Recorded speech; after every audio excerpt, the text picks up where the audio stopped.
அது ஒரு புகைவண்டி நிலையம். அங்கே ஒருத்தர் காலார நடந்து வந்துக்கிட்டு இருந்தார். அவர் தன்னுடைய வீட்டில் உட்காந்து ரொம்ப நேரம் எழுதுவார். எழுதுகிற நேரம் போக மற்ற நேரங்களில் தம்முடைய சொந்த வயல்களில் வேலை பார்ப்பார். அது முடிஞ்சதும் என்ன பண்ணுவார்னா, பக்கத்தில் இருக்கிற புகைவண்டி நிலையத்துக்கு போவார். அங்கே கொஞ்சம் நேரம் அப்படியே காலார நடந்து வருவார். இது அவருடைய அன்றாட வழக்கம். அன்னைக்கு அது மாதிரி தான் அவர் நடந்து வந்துக்கிட்டு இருக்கிறார். அந்த சமயத்தில் அங்கே நடைமேடையில் ஒரு அம்மையார் நின்றுட்டு இருக்கிறாங்க. இவரை கண்டதும் கையை தட்டி கூப்பிட்டாங்க. இங்கே கொஞ்சம் வர முடியுமா அப்படின்னாங்க. இவர் போனார். என்னங்கன்னு விசாரித்தார். அந்த அம்மையார் விவரம் சொன்னார். ஐயா, நானும் என்னுடைய வீட்டுக்காரரும் இங்கே வந்தோம். அதுவும் நிற்கிதே, அந்த ரயிலில் ஏறி ஊருக்கு போகணும். என்னுடைய வீட்டுக்காரர் அதுவும் அந்த உணவு விடுதிக்கு போயிருக்கார், இன்னும் வரல. அவர் வர்றதுக்குள்ளே ரயில் புறப்பட்டுரும் போல இருக்கு. நீங்கள் ஓடி போய் அவரை அழைச்சிக்கிட்டு வர முடியுமா அப்படின்னு கேட்டாங்க. சரின்னார் இவர். உடனே அந்த அம்மா தன்னுடைய கணவர் எப்படி இருப்பார் அப்படிங்கிற அடையாளங்களை கொஞ்சம் சொல்லி அனுப்புனாங்க. போய் தேடிட்டு இருக்க வேண்டாமேங்கிறதுக்காக. பார்க்குறதுக்கு இப்படி இருப்பார், இந்த மாதிரி ஆடை அணிஞ்சிருப்பார் அப்படின்னு விவரமாக சொன்னாங்க. அதை இவர் கவனமாக கேட்டுக்கிட்டார். நீங்கள் போய் அழைச்சிட்டு வாங்க, வந்த உடனே உங்களுக்கு உண்டான கூலியையும் கையோடு கொடுத்து விட்றேன் அப்படின்னாங்க அந்த அம்மா. இவர் போனார். அந்த அம்மா சொன்ன அடையாளங்களை வச்சு அவர் வீட்டுக்காரரை கையோடு கூட்டிகிட்டு வந்துட்டார். கொண்டுட்டு வந்து அந்த அம்மா கிட்ட ஒப்படைச்சார். உடனே அவரும் ஏற்கனவே சொன்ன பிரகாரம் அவருக்கான கூலி பணத்தையும் கொடுத்தாங்க.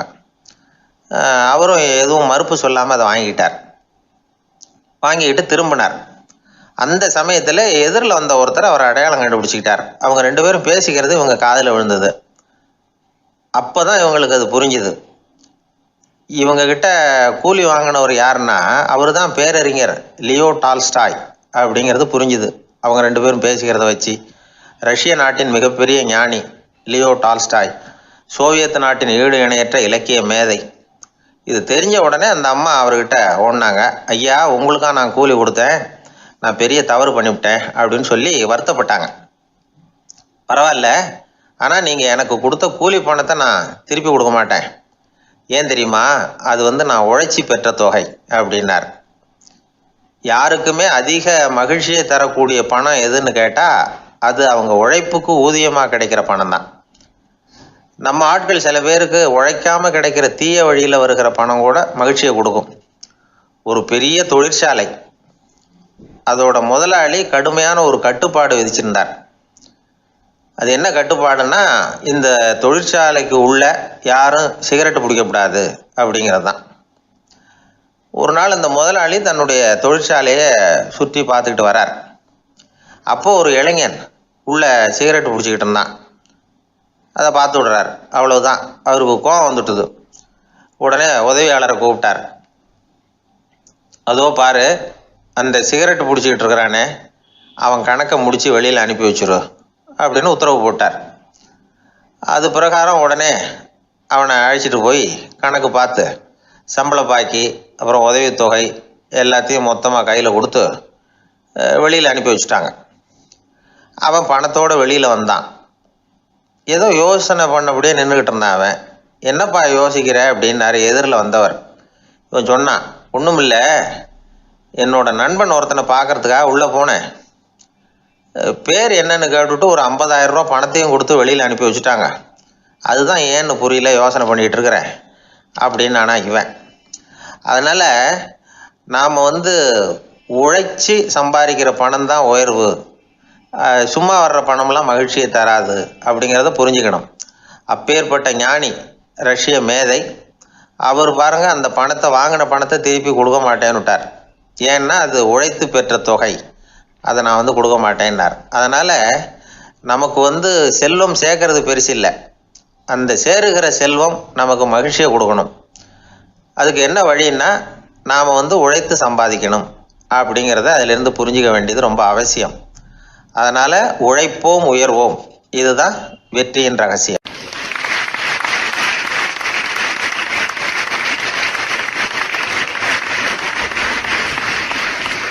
அந்த காலத்துல எல்லாம் படிக்கிறதுங்கிறது எப்படி தெரியுமா? குருகுல வாசம் செஞ்சு படிக்கணும். ஆசிரியருங்கிறவர் ஆசிரமத்தில் இருப்பார். அங்கே போய் அவருக்கு தொண்டுகள் செய்யணும், துணிகள்லாம் துவைச்சி போடணும், தூங்கும்போது காலை பிடிச்சி விடணும். புழுக்கமாக இருந்தால் விசிறி மட்டை எடுத்து விசிறணும். அப்படியே அப்பப்போ அவர் சொல்லிக் கொடுக்குற பாடத்தையும் கற்றுக்கணும். அவர் சொல்லிக் கொடுக்குற பாடங்களை ஓலைச்சுவடிகளில் எழுதிக்கணும். இதுதான் குருகுல வாசம்ங்கிறது. இப்போ மாதிரிலாம் கிடையாது. ஆக குருகுல வாசம்ங்கிறது மனசையும் பண்படுத்தும், அறிவையும் பண்படுத்தும். அப்படி ஒரு பயிற்சி அது. அந்த காலத்தில் பஞ்சபாண்டவர்கள் ஒரு குருகுலத்தில் படிக்க போனாங்களாம். ஏற்கனவே அங்கே ஒரு 15 பேர் இருந்திருக்கிறாங்க. இவங்களையும் சேர்த்து மொத்தம் 20 பேர். எல்லாரும் ரொம்ப ஆர்வத்தோடு அங்கே தங்கி படிச்சுக்கிட்டு இருக்கிறாங்க. 2 வருஷம் ஓடி போச்சு. எல்லாரும் ஊருக்கு திரும்ப வேண்டிய நேரம். ஆசிரியர் ஒவ்வொருத்தராக கூப்பிட்டார். இது வரைக்கும் என்ன கற்றுக்கிட்ட அப்படின்னு கேட்டார். அவங்க தாங்கள் எழுதி வச்சுருந்ததை சொன்னாங்க, கற்றுக்கிட்டதை சொன்னாங்க. அங்கே படிக்க வந்தவங்க எல்லாருமே புத்திசாலிகள். அது மட்டும் இல்லை, பல பேர் அரச குடும்பத்தை சேர்ந்தவங்க, இளவரசர்களாக வேற இருக்கிறவங்க. அதனால் அவங்கக்கிட்ட அபாரமான கல்வி அறிவை எதிர்பார்த்தார். ஒருத்தன் வந்தான், தான் எழுதி வச்சிருந்த சரித்திர பாடம் பூராவையும் படித்து காட்டினான். இன்னொருத்தன் வந்தான், தான் எழுதி வச்சிருந்த பூகோள பாடம் பூராவையும் படித்து காட்டினான். இப்படி ஒவ்வொருத்தராக வந்து அவங்க படித்தது என்னங்கிறத படித்து காட்டிவிட்டு போனாங்க. கடைசியாக தர்மர் வந்தார். பேசாமல் நிற்கிறார். தன் கையில் இருந்த ஓலைச்சுவடி கேட்டால் அவர் பிரிக்கவே இல்லை. ஆசிரியர் இவர்கிட்ட தான் அதிகமாக எதிர்பார்த்தார். ஆனால் இவரும் பேசாமல் நின்றுட்டு இருக்கிறார். நீ என்ன கற்றுக்கிட்ட சொல்லு, ஓலைச்சுவடியை பிரித்து படினார் அந்த முனிவர். தர்மர் அசையவே இல்லை. மெதுவாக சொன்னார், ஐயா, நான் கற்றுக்கிட்டது ஒன்றே ஒன்று தான். அதுதான் வாழ்க்கையில் எனக்கு ரொம்ப முக்கியமான பாடமாக அமையும் அப்படின்னார். என்னது, என்கிட்ட 2 வருஷ காலமாக படித்து விட்டு கடைசியில் கற்றுக்கிட்டது ஒன்றே ஒன்று தானா அப்படின்னார் முனிவர். அவருக்கு ஒன்றும் புரியல. மற்ற மாணவர்களை விட இவர் பண்புகளில் உயர்ந்தவர், அறிவில் சிறந்தவர், வயசில் முதிர்ந்தவர். இவரே இப்படி சொன்னால் மற்றவங்க நிலைமை என்னத்துக்கு ஆறுது? அவங்க ரொம்பவும் கெட்டு போயிடுவாங்களே அப்படின்னு அவர் யோசனை பண்ணார். தர்மா, நல்லா யோசனை பண்ணி பதில் சொல்லு. 2 வருஷமாக நீ வந்து கற்றுக்கிட்டது என்ன அப்படின்னு தானே நான் கேட்குறேன். அதை கொஞ்சம் யோசனை பண்ணி சொல்லுன்னார் முனிவர் கொஞ்சம் கோபமாக. தர்மர் முகத்தில் எந்த மாறுதலுமே இல்லை. இல்லையா, 2 வருஷமாக நான் கற்றுக்கிட்ட முக்கியமான பாடம் ஒன்றே ஒன்று தான்னார். இப்போ அந்த முனிவருக்கு கோபம் அதிகமாக வந்துடுச்சு. ஏன்பா, உனக்கு வெக்கமா இல்லையா? உன்னை விட வயசில் குறைஞ்சவங்க எவ்வளவு பாடம் கற்றுக்கிட்டு இருக்கிறாங்க, எவ்வளவு விரிவாக அவங்க படித்து காட்டினாங்க. நீயும் கூட நிறைய குறித்து வச்சிருக்கிற போல இருக்கு, அதை ஏன் பிரித்து படிக்கக்கூடாது அப்படின்னார். ஐயா, நான் சொல்கிறது உங்களுக்கு ஏமாற்றமாக இருந்தால் என்னை மன்னிக்கணும். நான் ரொம்ப முக்கியமாக கற்றுக்கிட்டு இருக்கிறது ஒன்றே ஒன்று தான், மற்ற எதையும் சொல்கிறதுக்கு விரும்பலைன்னார். மாணவர்கள்லாம் சிரிச்சுட்டாங்க. முனிவருக்கு கோபம் அளவுக்கு மீறி வந்துட்டு ஓங்கி அரைஞ்சி விட்டார் தர்மரை அவர் கன்னத்தில். தர்மர் கண்ணை செவந்து போட்டுது, கண்கள் கலங்கி போச்சு. ஆனாலும் அவர் அமைதியை இழக்கலை, தலை குனிஞ்சு நிற்கிறார். இவருடைய புடிவாதம் முனிவருக்கு இன்னும் ஆத்திரத்தை உண்டாக்கி விட்டது. இன்னொரு கண்ணத்திலே அரைஞ்சார். எல்லாரும் பயந்து போய் அமைதியாக நின்றுட்டு இருக்கிறாங்க. முனிவர் கத்துறார், அப்படி நீ கற்றுக்கிட்ட அந்த முக்கியமான பாடம் தான் என்ன, அதையாவது சொல்லு அப்படின்னார். ஐயா, அதை மட்டும் ஒரு ஓலைச்சுவடியில் தனியாக குறித்து வச்சிருக்கிறேன், இந்தாங்க, இதை நீங்களே படித்து பாருங்கன்னார். தர்மர் ஓலைச்சுவடியை நீட்டினார். முனிவர் அதை வாங்கி பிரித்தார், சத்தம் போட்டு படித்தார். என்ன எழுதியிருக்காருன்னா, எப்படிப்பட்ட சோதனை ஏற்பட்டாலும் நிதானம் இழந்து கோபத்துக்கு ஆளாகக்கூடாது அப்படின்னு. இதுதான் அந்த ஓலைச்சுவடியில் அவர் எழுதி வச்சிருந்தது. அந்த ஒரு கணத்திலேயே முனிவரும் எல்லா மாணவர்களும் தர்மரை புரிஞ்சுக்கிட்டாங்களாம். அவர் கற்றுக்கிட்டது ஏட்டு சுரக்காய் இல்லை, வாழ்க்கையில் பயன்படக்கூடிய முக்கியமான அனுபவ பாடம். முனிவர் கண்களில் கண்ணீர். தர்மரை அன்போடு கட்டி தழுவிக்கிட்டார். அப்புறம் சொன்னார், தர்மா, என்னை மன்னிச்சுரு, நீ மாணவன் இல்லை, ஆசிரியன். நான் இது வரைக்கும் தெரிஞ்சிக்காத அனுபவ பாடத்தை நீ இப்போ எனக்கு கற்றுக் கொடுத்துட்ட அப்படின்னு சொன்னாராம். அதனால் நிதானம் தவறக்கூடாதுங்கிறது ரொம்ப முக்கியமான ஒரு செய்தி. ஒரு ஆசிரியர் மாணவனை ஒரு கன்னத்தில் ஓங்கி அரைஞ்சுட்டார். இவன் நிதானம் தவறல, அமைதியாக நின்றுக்கிட்டு இருந்தான். அவர் ஒரு தடவை அரைஞ்சதும் எப்படி உன்னால் நிதானம் தவறாமல் இருக்க முடிஞ்சுது அப்படின்னு கேட்டாங்க நண்பர்கள்.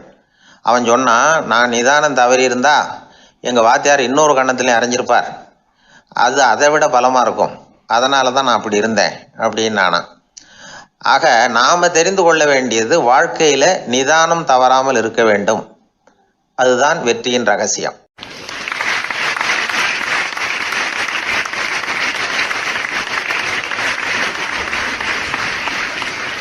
ஒரு ஆள் அசையாமல் கிடக்கிறார். அவர் இருக்காரா போயிட்டாராங்கிறத எப்படி முடிவு பண்ணுறோம்? அவர் மூக்குக்கு முன்னாடி புறங்கையை வச்சு பார்க்குறோம், மூச்சு வருதா இல்லையா அப்படிங்கிறத கண்டுபிடிக்கிறதுக்காக. மூச்சுங்கிறது அவ்வளவு முக்கியமான ஒரு விஷயம். சுவாசம் இல்லைன்னா எதுவுமே இல்லை. நம்ம பூமி இருக்கே அது கூட சுவாசிக்குதுங்கிறத சோவியத் விஞ்ஞானிகள் கண்டுபிடிச்சிருக்கிறாங்க. பூமிக்கு மேலே இருக்கிற மண் அடுக்கில் காற்றில் உள்ள ஆக்சிஜன் ஆக்சிகரணம் அடையுது அப்படின்னு தான் இது வரைக்கும் எல்லாரும் நம்பிக்கிட்டு இருந்தாங்க. ஆனால் இப்போ என்ன கண்டுபிடிச்சிருக்கிறாங்கன்னா, அந்த ஆக்சிஜன் பூமிக்குள்ளே 1 கிலோமீட்டர் ஆழம் வரைக்கும் ஊடுருவி போகுதான். பூமிக்குள்ளே 2 பக்கமும் பல கிலோமீட்டர் வரைக்கும் பரவுதான். பூமிக்குள்ளே இருக்கிற நீர்நிலை அடுக்குகள் தான் நுரையீரல் செய்கிற வேலையை செய்யுதான். நம்ம உடம்புல நுரையீரல் இல்லைன்னா ஒன்றும் நடக்காது. ஒரு மரத்தை தலைகீழாக தொங்க போட்டால் எப்படி இருக்கும் அப்படி யோசிச்சு பாருங்கள். அப்படி தான் இதுவும் நுரையீரலும் அப்படி தான் இருக்கும். வலது பக்கம் ஒன்று, இடது பக்கம் ஒன்று. வலது பக்கம் நுரையீரல் கொஞ்சம் பெருசாக இருக்கும். நுட்பமான நரம்பு குழாய்கள் அதில் இருக்கும். கோடிக்கணக்கான நுண்ணிய குழாய்களை வச்சுக்கிட்டு தான் அது வேலை செய்யுது. 25 கோடி குழாய்கள் இருக்கும். அதை அப்படியே முழுசாக பிரித்து பரப்புனா ஒரு டென்னிஸ் கோர்ட்டில் பாதி பரப்பளவு இருக்குமா. நுரையீரல் நிறம் கருஞ்சிவப்பு தான். புகை அதிகமாக உள்ளே போச்சுன்னா அது கருப்பாயிடுது. காற்றுல உள்ள பிராணவாயுவை இது இழுத்து எடுத்துக்கிட்டு ரத்தத்தை சுத்தப்படுத்துகிற முக்கியமான வேலையை இது செய்யுது. அசுத்த காற்றை வெளியில் அனுப்பி வச்சுருது. ஒருத்தர் வேகமாக ஓடி வர்றார், அவருக்கு மூச்சு இறைக்கும். பயங்கரமாக எதையாவது பார்த்து விடுறார், உடனே மூர்ச்சி ஆகிடுவார். இது மாதிரி சமயங்களில் வேறு எந்த தூண்டுதலும் இல்லாமல் நுரையீரல் தானாகவே இயங்கும். இப்படி ஒரு அவசியம் ஏற்படுறப்போ இயக்கத்தை தூண்டி விடுற முக்கியமான இணைப்பு மூளைக்கு கீழே முதுகு எலும்புக்கு மேற்பகுதியில் இருக்குது. அது உடனே சுவாசத்துக்கு அவசர உதவியை கொடுக்குது. இப்போ ஒருத்தர் பேசாமல் உட்காந்துருக்கார். இந்த சமயத்தில் அவருக்கு 1 பங்கு காற்று தேவைப்படுதுன்னு வச்சுக்கோங்க. அவர் எழுந்திரிச்சு நடக்கும் பொழுது 1.5 மடங்கு தேவைப்படும். ஓடினார்னா 3 மடங்கு தேவைப்படும். படுத்துருக்கிறப்ப 1/2 மடங்கு தான் தேவைப்படும். இதுக்கு நிமிஷத்துக்கு 16 தடவை மூச்சு விட்டாகணும். இப்படி சாதாரணமாக உள்ளே இழுக்கிற காற்று கொஞ்சம்தான் இருந்தாலும் இது மாதிரி 8 மடங்கு காற்றை உள்ளே இழுத்து வச்சுக்கிற சாமர்த்தியம் நுரையீரலுக்கு இருக்குதான். தண்ணி, நுண்கிருமிகள், ரசாயன பொருள் இப்படி எது உள்ளே போனாலும் நுரையீரல் சமாளிச்சுக்கும். 30 வருஷமாக விடாத புகை பிடிக்கிறவர் தொடர்ந்து உள்ளே அனுப்பி வைக்கிற புகையை கூட சமாளிக்குதுன்னா பார்த்துங்களேன். உள்ளே போகிற புகை நுட்பமான சுவாச முடிச்சுகளை அழிச்சு விடுது. கறி புகை அது மேலே படிஞ்சு உபயோகம் இல்லாமல் பண்ணிவிடுது. ஆனாலும் தேவைக்கு அதிகமாக 8 மடங்கு கூடுதலாக சுவாச முடிச்சுகள் நம்ம உடம்புக்குள்ளே இருக்கிறதுனால சமாளிக்க முடியுது. சமாளிக்க முடியலன்னா சில சமயம் மூச்சு திணறும். அதை ஒரு எச்சரிக்கையாக எடுத்துக்கிட்டு புகை பிடிக்கிற பழக்கத்தை விட்டுடணும். அதுதான் நல்லது. ஆனால் அப்படி யார் விடுறது? இணை பிரியாத 2 நண்பர்கள் இருந்தாங்களாம். 2 பேரும் விடாமல் சிகரெட்டு குடிக்கிறவங்க. அதில் ஒருத்தன் செத்து போட்டான். இன்னொருத்தன் அதுக்கப்புறம் 2 சிகரெட்டாக குடிக்க ஆரம்பித்தானா. ஏன் இப்படி பண்ணுறேன்னு கேட்டிருக்காங்க. நான் 1 சிகரெட்டு தான் குடிக்கிறேன். செத்து போன என்னுடைய ஃப்ரெண்டு இருக்கானே, செத்து போனவன், அவனுக்காக இன்னொரு சிகரெட்டு குடிக்கிறேன் அப்படின்னு நானா. இது ரொம்ப ஆபத்து, விட்டுடு அப்படின்னு சொல்லியிருக்காங்க. சரின்னு ஒத்துக்கிட்டான். ஆனால் அதுக்கப்புறமும் 1 சிகரெட் விதமாக குடிச்சிக்கிட்டே இருந்தான். சிகரெட்டு பழக்கத்தை நீ இன்னும் விடலையான்னு கேட்டாங்களாம். அந்த பழக்கத்தை நான் எப்போவோ விட்டுட்டேன். இப்போ நான் குடிக்கிறது என் ஃப்ரெண்டுக்காக அப்படின்னு நானா. இவங்கெல்லாம் எப்படி திருந்துறது?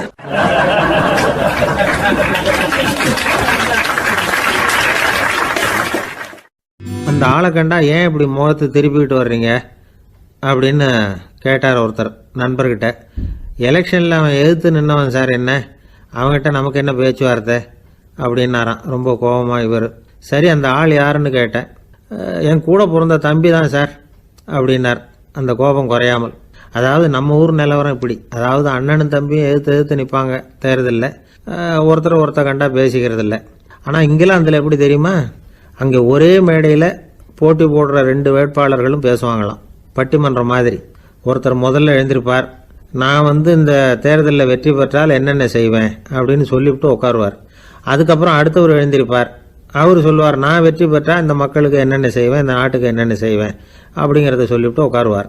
2 பேரும் ஒரே மேடையில் பேசுவாங்க. மக்கள் 2 பேர் பேச்சையும் கேட்டுக்கிட்டு ஒரு முடிவுக்கு வருவாங்க. இதுதான் அங்கே உள்ள பழக்கம். இங்கே அப்படி இல்லை. இங்கே ஒருத்தர் பார்த்தாவே முகத்தை திருப்பிக்கிறது. ஒரு தடவை இது மாதிரி ஒரு கூட்டம் நடந்துகிட்டு இருக்கு அங்கே வெளிநாட்டில் தான். நேரத்துக்கு சரியாக ஒரு வேட்பாளர் சேரல.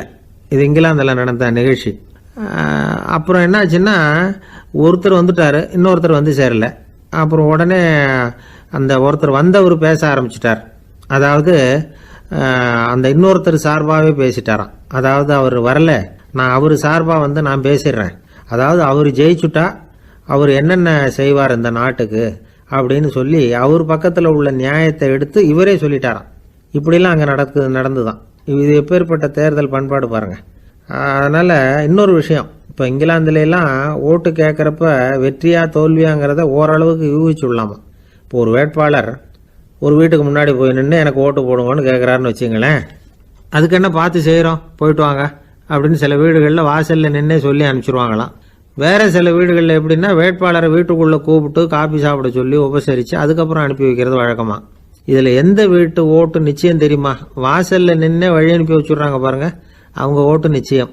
உள்ளே கூப்பிட்டு காப்பி கொடுத்து அனுப்புகிறாங்க பாருங்கள், அவங்க ஓட்டு நிச்சயம் இல்லையா? சரி, அப்புறம் ஏன் அந்த உபசரிப்பு அப்படின்னு கேட்டால் அதுக்கு ஒரு காரணத்தை சொல்கிறாங்க. அதாவது அது ஒரு அனுதாபத்தை தெரிவிக்கிற முறையா. ஐயோ பாவம், நாம் இவருக்கு ஓட்டு தான் போட போகிறதில்ல, இதையாவது செய்வோம், காப்பியாவது சாப்பிட்டு போகட்டும் அப்படிங்கிற எண்ணமா. இப்படி அந்த ஒரு பழக்கம். ஆக அந்த ஊரில் நிறைய காப்பி சாப்பிட்ணும்னு ஒருத்தர் ஆசைப்பட்டால் தேர்தலில் தோற்று போகிறதுக்கு தயாராக இருக்கணும். ஒரு சமயம் ஒரு ஊரில் தேர்தல் நடந்துதான். ஒரு தொகுதியில் நின்று தோற்று போன ஒருத்தர் கையில் ஒரு துப்பாக்கியோட ஊருக்குள்ளே சுற்றிக்கிட்டு இருந்தாராம். ஒரு போலீஸ்காரர் அவரை பார்த்துட்டு சந்தேகப்பட்டிருக்கார். அதனால் அவரை தடுத்து நிறுத்தி என்ன இது துப்பாக்கியோட சுற்றுறீங்களேன்னு விசாரிச்சிருக்கார். இதுக்கு அவர் சொன்னாராம், சார் இந்த தொகுதியில் மொத்தம் 1,00,000 வாக்காளர்கள், அதில் எனக்கு 10,000 பேர் மட்டும்தான் எனக்கு ஓட்டு போட்டிருக்கிறாங்க. அப்படின்னா எனக்கு வேண்டாதவங்க இந்த தொகுதியில் 90,000 பேர் இருக்கிறாங்கன்னு அர்த்தம். இப்படி ஒரு சூழ்நிலையில் நான் என்னுடைய பாதுகாப்புக்கு ஆயுதம் இல்லாமல் நடமாடலாமா அப்படின்னு கேட்டாராம். எவ்வளவு எச்சரிக்கை பாருங்க. நம்ம ஊரில் சில பேர் ஓட்டு கேட்குற விதமே தனி. ஒருத்தர் ரொம்ப சாமர்த்தியமாக ஓட்டு கேட்பாராம். அவர் எப்படின்னா, ஒரு வீட்டுக்கு போகிறாருன்னு வச்சுங்களேன், அந்த நேரம் அந்த வீட்டுக்காரரு என்ன செஞ்சுக்கிட்டு இருக்கிறாரோ அதே வேலையை இவரும் கொஞ்ச நேரம் செய்வாராம், அவருக்கு ஒத்தாசையா. அதுக்கப்புறம் மெதுவாக பேச்சு கொடுப்பார், ஓட்டு கேட்பார், இது மாதிரி எலெக்ஷனில் நிற்கிறேன் கவனிக்கணும்னு.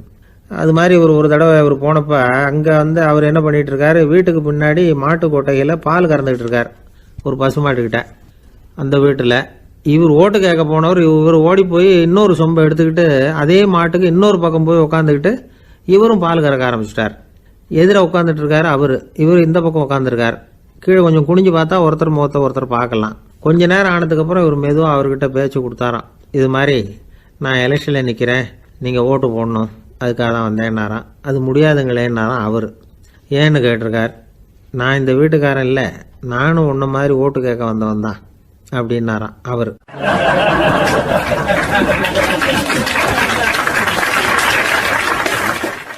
வாய் விட்டு சிரிச்சா நோய் விட்டு போகும் அப்படின்னு சொல்றது உண்டு. அது என்ன வெறும் அலங்காரத்துக்காக சொன்ன வார்த்தையா, இல்லை அர்த்தத்தோட சொன்ன வார்த்தையா அப்படின்னு யோசிச்சா அதில் நிஜமாவே அர்த்தம் இருக்குதுன்னு தான் தெரியுது. ஆதாரபூர்வமாக அதுக்கு சில நிரூபணங்களும் இருக்குது. நார்மன் கசின்ஸ் அப்படின்னு ஒருத்தர் இருந்தார். அவர் ஒரு அமெரிக்க பத்திரிகை ஆசிரியர். அவருக்கு ஏதோ ஒரு விதமான அழற்சி நோய், இன்ஃப்ளமேஷன் டிசீஸ். அது டாக்டர்கள்லாம் அதுக்கு என்ன விதமான வைத்தியமும் கிடையாது அப்படின்னு சொல்லி பல இதெல்லாம் பார்த்துட்டு கடைசியாக சொல்லிவிட்டாங்க, அதுக்கு வைத்தியமே இல்லைன்ட்டாங்க. டாக்டர்கள் தான் சொல்லிவிட்டாங்களே, அதனால் இது இப்படியே இருந்துட்டு போகட்டும் அப்படின்னு விட்டுற வேண்டியது தானே. ஆனால் அவர் அப்படி நினைக்கல. உடனே அவர் என்ன பண்ணார்னா, ஆஸ்பத்திரி ரூமை காலி பண்ணார். ஹோட்டலில் போய் ஒரு ரூம் எடுத்துக்கிட்டார். அங்கே போனார். தினமும் அவருக்கு பிடிச்ச தமாஷான படங்களை எல்லாம் டிவியில் போட்டு பார்த்துக்கிட்டு இருந்தார். சிரிப்பு வரக்கூடிய புத்தகங்களை எல்லாம் படித்தார்.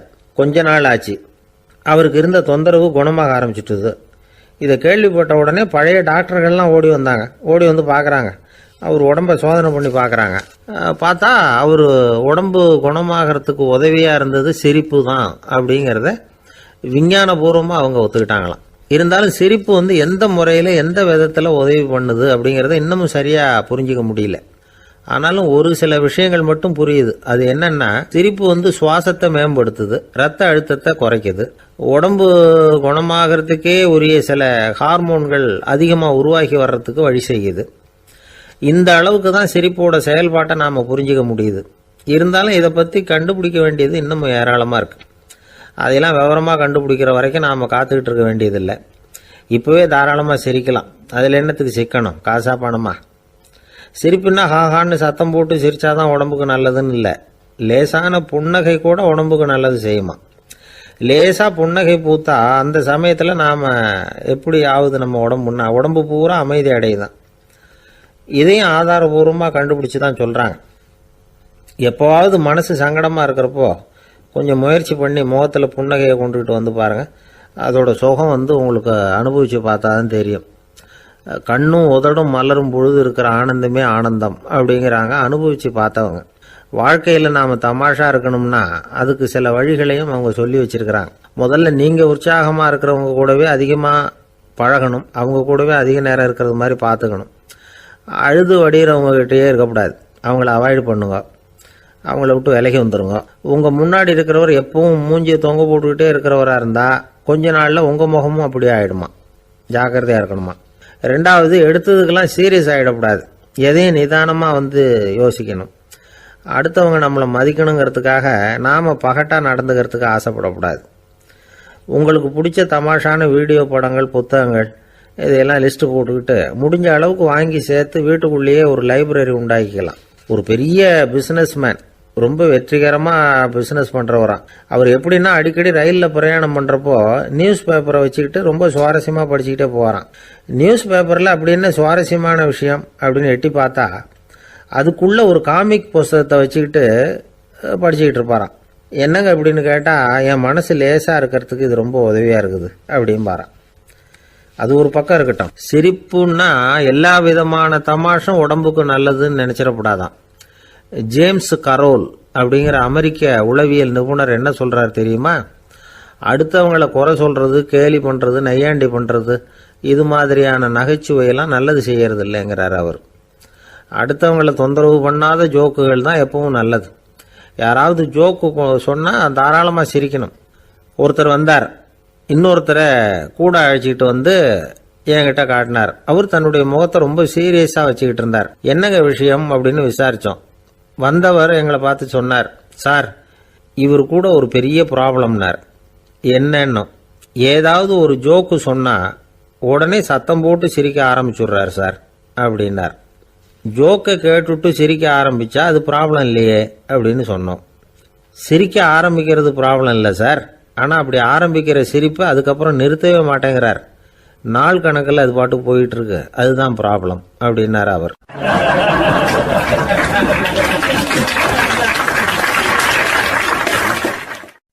ஒரே ஒரு ஊரில் ஒரு ராஜா இருந்தாராம். அவர் நிறைய சம்பாதிக்கணும்னு திட்டம் போட்டார். தனக்காக சம்பாதிக்கணும்னு நினைக்கல, தன்னுடைய நாட்டுக்காக சம்பாதிக்கணும் அப்படின்னு நினைச்சார். அரசாங்க கருவூலத்தில் கையிருப்பு குறைச்சலாக இருந்தது.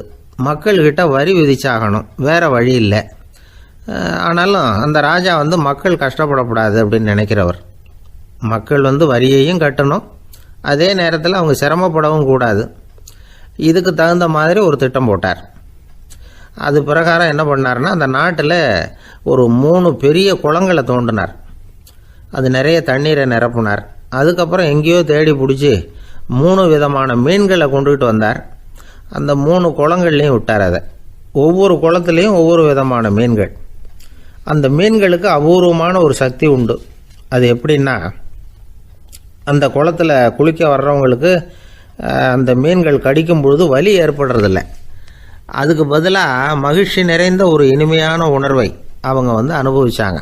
அது எப்படின்னா, இந்த முதல் குளத்தில் இருந்த மீன்களால் கடிக்கப்படும் பொழுது ஒரு விதமான இன்ப மயக்கத்தில் திளைச்சிருக்கிறது மாதிரி உணர்வு. இந்த 2வது குளம் இருக்க, அதில் இருக்கிற மீன் கடிச்சதுன்னு வைங்க, மக்களுக்கு எப்படி இருக்கும்னா, கால்களே தரையில் படாமல் அப்படியே ஆகாயத்தில் மிதக்கிறது மாதிரி ஒரு உணர்வு, அதை அனுபவிக்கிறாங்க. 3வது குளத்தில் இருக்கிற மீன் கடிச்சதுன்னா அவங்கெல்லாம் அப்படியே கோடீஸ்வரராக மாறிட்டதாக ஒரு உணர்வு, அதை அவங்களால அனுபவிக்க முடியுது. இப்படி ஒரு அபூர்வமான மீன் அது, அந்த 3 வகை.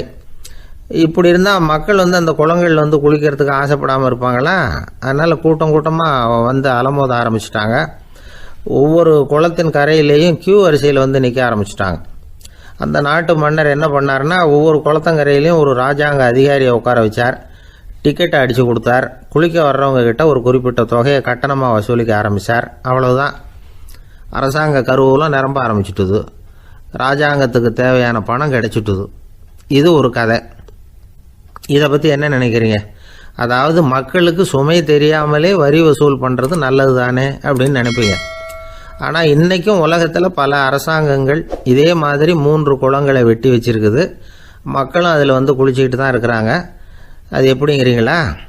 அந்த முதல் குளம் தான் சினிமா தியேட்டர். அதில் குளிக்கிறவங்க தான் ஒரு விதமான இன்ப மயக்கத்தில் திளைச்சிருக்கிறது மாதிரியான உணர்வை அனுபவிக்கிறவங்க. 2வது குளம் தான் சாராய கடை. இந்த குளத்தில் குளிக்கிறவங்க தான் கால்களே தரையில் படாமல் ஆகாயத்தில் மிதக்கிறது மாதிரி உணர்வை அனுபவிக்கிறவங்க. 3வது குளம் லாட்ரி டிக்கெட். இதில் குளிக்கிறவங்க தாங்கள் அப்படியே கோடீஸ்வரர்களாக மாறினது மாதிரி ஒரு உணர்வு, அதை அனுபவிக்கிறவங்க. இன்றைக்கி பல நாடுகள் இந்த குளங்களை பயன்படுத்திக்கிட்டு தான் வராங்க. ஒரு பூவில் வண்டு உட்காருது, அதில் இருக்கிற தேனை வண்டு எடுக்குது. இந்த சமயத்தில் அந்த பூவுக்கு வலிக்குமா? அதுக்கு வலிக்கிறது இல்லை. அந்த பூவோட மலர்ச்சியும் வளர்ச்சியும் குன்றி போகிறதும் கிடையாது. ஒரு ராஜா மக்கள்கிட்ட வரி வசூல் பண்ணும் பொழுது மக்களுக்கு சிரமமும் தெரியக்கூடாது, அதே நேரத்தை அதனால் அவங்க வாழ்க்கையும் கெட்டு போயிடக்கூடாது. அது மாதிரி வரி வசூல் பண்ணணுமா. இது காளிதாசனின் ரகுவம்சத்தில் காணப்படுகிற ஒரு கருத்து. ஒரு சின்ன குழந்தை தவறுதலாக ஒரு 25 காசு நாணயத்தை மூழ்கி விட்டுது. காசு வயத்துக்குள்ளே போயிட்டுது.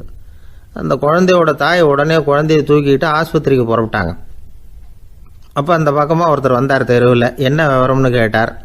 இவங்க சொன்னாங்க, குழந்தை காசை முழுகிட்டுது, அதுதான் அவசரமாக ஆஸ்பத்திரிக்கு தூக்கிட்டு ஓடுறேன் அப்படின்னாங்க.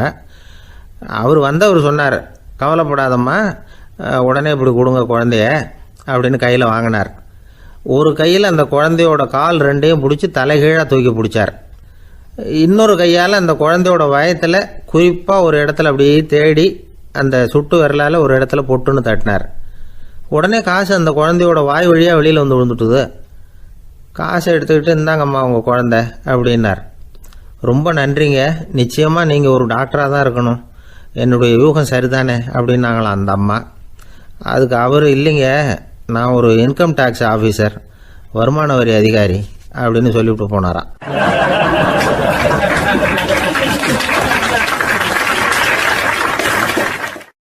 ஒரு ஊரில் ஒரு மன்னர் இருந்தார். அவர் பக்கத்து தேசத்து மேலே படையெடுக்கணும்னு நினச்சிக்கிட்டு இருந்தார். அதையும் தன்னுடைய நாட்டோட சேர்த்துக்கணுங்கிற ஆசை. எப்போ படையெடுக்கலாம்னு யோசிச்சுக்கிட்டு இருந்தார். இப்படி யோசிச்சுக்கிட்டு இருந்த சமயத்தில் ஒரு பெரியவர் அவரை தேடிட்டு வந்தார். அவர் அடிக்கடி வருவார், அவர்கிட்ட பேசிக்கிட்டு இருப்பார். இப்போவும் அப்படி தான் வந்தார். என்ன மன்னா யோசனைன்னாரு. இவர் தன்னுடைய யோசனையை சொன்னார். இந்த சமயத்தில் மன்னருக்கு தாகம் எடுத்தது, தண்ணி குடிக்கணும் போல இருந்தது. உடனே அங்கே இருந்த ஒரு அரண்மனை பணியாளரை கூப்பிட்டார்.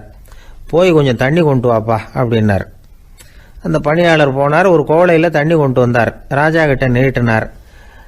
ராஜா அதை வாங்கி குடிக்கிறதுக்காக வாய்கிட்ட கொண்டுட்டு போனார். அந்த நேரம் பார்த்து, மன்னா கொஞ்சம் பொறுங்கன்னார் இந்த பெரியவர். ஆவலோட குடிக்க போன மன்னர் அப்படியே நிறுத்திக்கிட்டு பெரியவரை பார்த்தார். இப்போ அந்த பெரியவர் சொன்னார், மன்னா, இப்போ உங்களை விட வலிமை உள்ள ஒரு சக்தி உங்களுக்கு தண்ணி கொடுக்க மறுத்துடுதுன்னு வைங்க, உங்களை குடிக்க விடாமல் தடுத்துடுது அப்படின்னா, இப்போ இந்த ஒரு கோவள தண்ணீரை என்ன விலை கொடுத்து வாங்குவீங்க அப்படின்னு கேட்டார். இப்போ எனக்கு இருக்கிற தாகத்துக்கு என்னுடைய அரசாங்கத்தில் பாதியையாவது கொடுத்து இந்த தண்ணியை வாங்கிறதுக்கு தயங்க மாட்டேன்னார் அவர். சரி, இப்போ அந்த தண்ணியை குடிங்கன்னார் பெரியவர். மன்னர் ஆவலோடு அந்த தண்ணியை குடித்து முடித்தார். அதுக்கப்புறம் கொஞ்ச நேரம் தன்னுடைய படையெடுப்பை பற்றி சொல்லிகிட்டு இருந்தார். கொஞ்ச நேரம் கழித்து மறுபடியும் இந்த பெரியவர் கேட்டார், மன்னா, இப்போ நீங்கள் ஒரு கோவள தண்ணீரை குடித்து முடிச்சுட்டீங்க.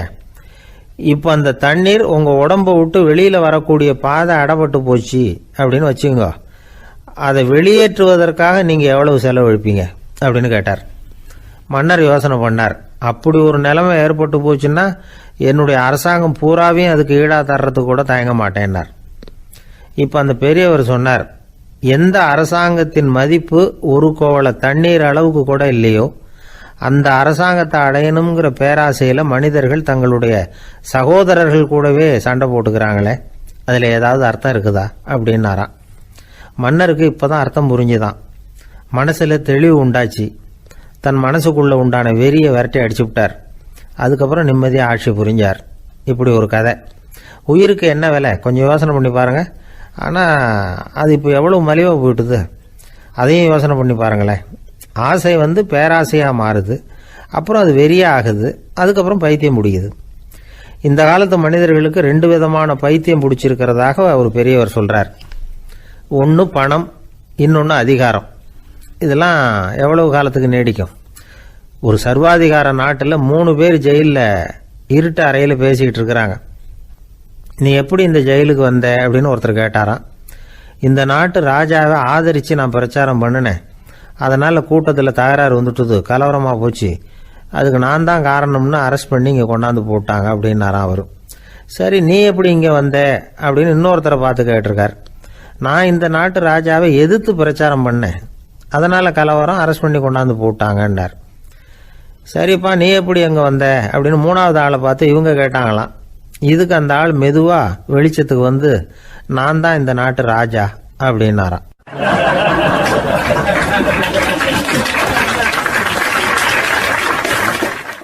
ஒரு ஆள் இருந்தார். விலங்குகள் பேரில் அவருக்கு ரொம்பவும் பிரியம். அதனால் தன்னுடைய வீட்டில் ஒரு நாயை வளர்த்தார். அதே மாதிரி கழுதையையும் வளர்த்தார். அந்த கழுதை அவர் வீட்டு கொல்லை பக்கத்தில் நின்றுக்கிட்டு இருக்கும். ஏதாவது பொதி சுமக்கிற வேலை இருந்ததுன்னா அதை கவனிச்சிக்கும். அந்த நாய் வீட்டுக்குள்ளே இருக்கும். நாய்க்கு அந்த வீட்டில் ராஜ உபசாரம் தான். அதுக்கு அந்த வீட்டில் ஏகப்பட்ட மரியாதை. குளிக்கிறதுக்கு தனியாக சோப்பு, 2 வேளையும் பால், பிஸ்கட்டு, மத்தியானம் சாப்பாடு. அதுக்கு ஏதாவது உடம்பு சரியில்லைன்னா உடனே ஆஸ்பத்திரி வைத்தியம். ரொம்ப கொடுத்து வச்ச நாய். அந்த வீட்டு தலைவர் வெளியில் அப்படியே நடைப்பயிற்சி போனால் கூடவே இதுவும் போகும். அவர் மட்டும் தனியாக எங்கேயாவது வெளியில் போயிட்டு வந்தால் வீட்டுக்கு வந்த உடனே அந்த நாய் அவர்கிட்ட ஓடி வரும். அப்படியே எழும்பி முன்னங்கால் 2ஐயும் அவர் தோள் மேலே போட்டுக்கும். அவர் சிரிச்சுக்கிட்டே அது தலையில் செல்லமாக தட்டுவார். அவர் ஈசி சேரில் சாஞ்சிக்கிட்டு டிவி பார்ப்பார், பேப்பர் படிப்பார். அப்போலாம் அந்த நாய் அவருடைய காலடியில் படுத்துக்கும். அப்போ கூட அவர் அது தலையை செல்லமாக தடவி கொடுப்பார். அந்த நாய் படுக்கிறதுக்குன்னே ஒரு மெத்தை, சில சமயம் அது அங்கே இருக்கிற மேஜை நாற்காலி மேலே கூட ஏறி விளையாடும், சோபாவில் ஏறி உட்காந்துக்கும். இவ்வளவு செல்வாக்காக வளர்ந்தது அந்த நாய். இதையெல்லாம் அந்த கழுதை பார்த்துக்கிட்டே இருக்குது கொல்லை பக்கத்தில் இருந்து. பார்த்துட்டு அது யோசிக்க ஆரம்பிச்சுதான், என்ன இது, இந்த வீட்டில் நாம தான் கழுதையாக உழைக்கிறோம், பொதி சுமக்கிறோம், நமக்கு ஒரு நல்ல சாப்பாடு கிடையாது, படுக்கை கிடையாது, ஒரு நாளாவது நம்ம தலையையோ முதுகையோ தடவி கொடுத்தது கிடையாது. ஆனால் அந்த நாய் இந்த வீட்டுக்காக ஒரு துரும்ப கூட அசைச்சதில்லை. அதை போய் இந்த வீட்டில் உள்ளவங்க இப்படி தலையில் வச்சு தாங்குறாங்களே அப்படின்னு யோசிச்சுதான் அந்த கழுதை. ரொம்ப நேரம் யோசிச்சுவிட்டு அதுக்கப்புறம் ஒரு முடிவுக்கு வந்திருக்குது. சரி, இனிமேல் நாமளும் அந்த நாய் மாதிரியே நடந்து பார்ப்போம், அது மாதிரியே பிஹேவ் பண்ணுவோம், அப்போவாவது நமக்கும் அந்த மரியாதை கிடைக்குதா பார்க்கலாம் அப்படின்னு ஒரு திட்டம் போட்டுது மனசுக்குள்ள. உடனே அந்த திட்டத்தை செயல்படுத்தவும் ஆரம்பிச்சுது. அதாவது அந்த வீட்டில் அந்த நாய் என்னென்ன செய்யுதோ அதையெல்லாம் இதுவும் செய்ய ஆரம்பிச்சுட்டுது. அந்த வீட்டு எஜமான் எங்கேயோ வெளியில் சுற்றிவிட்டு ரொம்ப அசந்து போய் வீட்டுக்கு திரும்பி வந்துக்கிட்டு இருந்தான். உடனே இந்த கழுதை என்ன பண்ணுச்சு தெரியுமா, அவங்ககிட்ட ஓடி போச்சு. ஓடி போய் அந்த நாய் என்ன பண்ணுமோ அது மாதிரியே பண்ணிச்சு. அதாவது அந்த ஆள் தோல் மேலே தன்னுடைய முன்னங்கால் 2ஐயும் தூக்கி போட்டுவிடுது. அந்த ஆள் பயந்து போயிட்டான். அவனுக்கு ஒன்றும் புரியல, இது ஏன் இப்படி பண்ணுதுன்னு கொஞ்சம் ஒதுங்கி நின்னான். இது அவனை சுற்றி சுற்றி வருது, நாய் மாதிரி வாழை ஆட்டிக்கிட்டே சுற்றி சுற்றி வருது கழுதை. அவன் கிடுகிடுன்னு வீட்டுக்குள்ளே ஓடினான். இதுவும் பின்னாடியே ஓடிச்சு. அங்கே போய் நாய் மாதிரியே மேஜை நாற்காலி மேலே ஏறி குதிச்சு விளையாட ஆரம்பிச்சுட்டுது. சோபாவில் ஏறி உட்காருது. மேஜையில் இருந்த சாமான்லாம் கீழே விழுந்து உடையுது. கழுதை மேஜை மேலே ஏறி குதிச்சா என்னத்துக்கு ஆகும்? அந்த ஆள் பார்த்தான், சரி இந்த கழுதைக்கு என்னமோ ஆயிட்டுது அப்படின்னு முடிவு பண்ணான். ஒரு நல்ல கயிறாக பார்த்து கொண்டாந்தான். அது கால்லையும் கழுத்துலையும் கட்டினான். தரன்னு இழுத்துட்டு போனான். அடித்து கொல்லை பக்கத்தில் கட்டி போட்டுட்டான். அண்ணன் ஆகாரம் எதுவுமே கொடுக்கல, பட்னி போட்டுட்டான். இப்போ அந்த கழுதை யோசனை பண்ணி பார்க்குதான், என்ன இது, நம்ம எஜமானுக்கு இன்னைக்கு என்ன ஆயிட்டுது இப்படி? அந்த நாய் பழகிறது மாதிரி தானே நாமளும் பழகணும். ஆனால் இந்த மனுஷன் நாயை அடிக்கலை, ஆனால் நம்மளை அடிக்கிறான். இப்படி கொண்டாந்து கட்டி போட்டானே, என்ன காரணமாக இருக்கும் அப்படின்னு யோசனை பண்ண ஆரம்பிச்சுட்டு தான் அந்த கழுதை. எதுக்கு இந்த கதைன்னா, இது மாதிரியே நாம கூட சில சமயம் யோசிக்கிறது உண்டாம். இயல்புலேருந்து மாறி நடக்க ஆரம்பிச்சிட்டோம்னா பல சமயங்களில் இப்படி யோசிக்கிறது மாதிரி தான் ஆகிடும். அதனால தான் ஒரு மனுஷன் எப்படி நடந்துக்கணுமோ அப்படி நடந்துக்கிட்டாதான் நமக்கு மரியாதை. வெறி நாய் கடிச்சுட்டா மனுஷன் அது மாதிரியே ஆகிடுறான் பார்த்தீங்களா, அவனோட இயல்பு மாறி போடுது. ஒருத்தனை பார்த்து இன்னொருத்தன் கேட்டானா, வெறி நாய் ஒன்று உன்னை கடிச்சுட்டா நீ என்ன பண்ணுவே அப்படின்னு கேட்டிருக்கான். நான் உடனே பேப்பரும் பேனாவும் கேட்பேன் நானா இவன். ஏன் உயில் எழுதுறதுக்கான்னு கேட்டிருக்கான் அவன். இல்லை, நான் யாரையெல்லாம் கடிக்கணும்னு ஒரு லிஸ்ட்டு தயார் பண்ணணும்ல, அதுக்காக அப்படின்னு நானும்.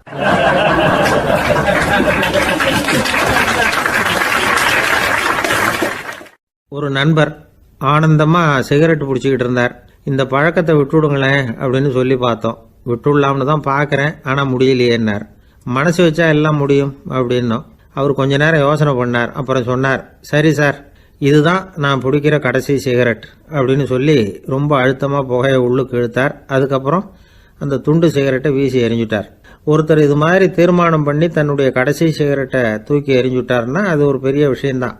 அதுக்கு பிறகு அவர் உடம்புல படிப்படியாக என்னென்ன மாற்றங்கள் நடக்கும் அப்படிங்கிறத பற்றி ஒரு விவர பட்டியலே வெளியிட்டிருக்கிறாங்க. அது என்ன விவரம் தெரியுமா?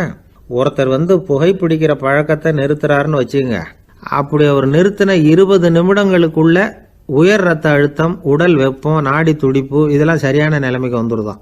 8 மணி நேரத்துக்குள்ள இந்த ஸ்மோக்கர்ஸ் பிரீத் அப்படிங்கிற தன்மை மறைஞ்சிருதான். ரத்தத்தில் உள்ள கார்பன் மோனாக்சைடு அளவு குறையுதான், ஆக்சிஜன் அளவு கூடுதான், சரியான அளவுக்கு வந்துடுதான். ஒருத்தர் கடைசி சிகரெட்டை தூக்கி எறிஞ்சுட்டார்னா 24 மணி நேரத்துக்குள்ள மாரடைப்பு ஏற்படுறதுக்கான வாய்ப்பு குறைஞ்சுடுதான். 48 மணி நேரத்துக்குள்ள உணர்வு நரம்புகளின் முனைப்பகுதிகள் மறுபடியும் ஒன்று சேர்ந்துருதான். அதனால நாக்கு சுவை உணர்வு, மூக்கின் முகரும் சக்தி இதெல்லாம் மேம்படுதான், நல்ல நிலைமைக்கு வந்துடுதான். சிகரெட்டை நிறுத்தின 3 நாளுக்குள்ள மூச்சு விடுறது சுலபமாயிடுதான். இப்படி அவங்க பட்டியல் நிறைய சொல்றாங்க. 2 அல்லது 3 மாசத்துக்குள்ள என்ன ஆகும் தெரியுமா? ரத்த ஓட்டம் மேம்படுது, நடக்கிறது சுலபமாயிடுது. நுரையீரல் கொள்ளளவு 30% அதிகரிக்குது. 1லிருந்து 9 மாசத்துக்குள்ள சுவாச குறைபாடுகள் நீங்குது. நுரையீரலில் இருக்கக்கூடிய இந்த அசுத்தம் வடிகட்டும் திசுக்கள் சரியா வேலை செய்ய ஆரம்பிச்சிருது. 1 வருஷத்துக்குள்ள இந்த இதய அழுத்த நோய்க்கான வாய்ப்பு பாதியா குறைஞ்சிருது. இந்த சிகரெட்டை நிறுத்தின 5 வருஷத்துக்குள்ள ஒரு நாளைக்கு 1 பாக்கெட் சிகரெட் பிடிக்கிறவர்களில் நுரையீரல் புற்றுநோயினால சாகிறவர்கள் எண்ணிக்கை பாதியா குறைஞ்சிருது. புற்றுநோய் செல்கள் சீரமைக்கப்படுது. ஆக ஒருத்தர் புகைக்கிறத விட்டுணும்னு தீர்மானம் பண்ணி தன் கையில் இருக்கிற சிகரெட்டை இதுதான் கடைசின்னு சொல்லி தூக்கி எறிஞ்சுட்டா அதுக்கப்புறம் படிப்படியா இவ்வளவு நன்மைகளும் மாற்றங்களும் ஏற்படுறதாக இந்த அமெரிக்கன் கேன்சர் சொசைட்டி தெரிவிச்சிருக்குது. அதனால புகைப்பழக்கம் உள்ளவங்க இதையெல்லாம் கொஞ்சம் யோசிச்சு பார்த்து அந்த பழக்கத்தை விட்டு விடுறது ரொம்ப நல்லது. ஆனால் அதையெல்லாம் நாம சொன்னா யாரு கேட்குறாங்க? என்னுடைய நண்பர் ஒருத்தர் புகைப்பழக்கம் உள்ளவர், அவர் என்கிட்ட சொன்னார், சார், சிகரெட் பிடிக்கிற பழக்கத்தை விட்டு விடுறது என்னை பொறுத்த வரைக்கும் ஒன்றும் பெரிய கஷ்டமான செயல் இல்லை, அது ரொம்ப சுலபம் அப்படின்னார். எப்படி சொல்றீங்கன்னு கேட்டேன். நான் ஏற்கனவே 20 தடவை அந்த பழக்கத்தை விட்டுருக்கேன் சார் அப்படின்னார் ரொம்ப பெருமையா.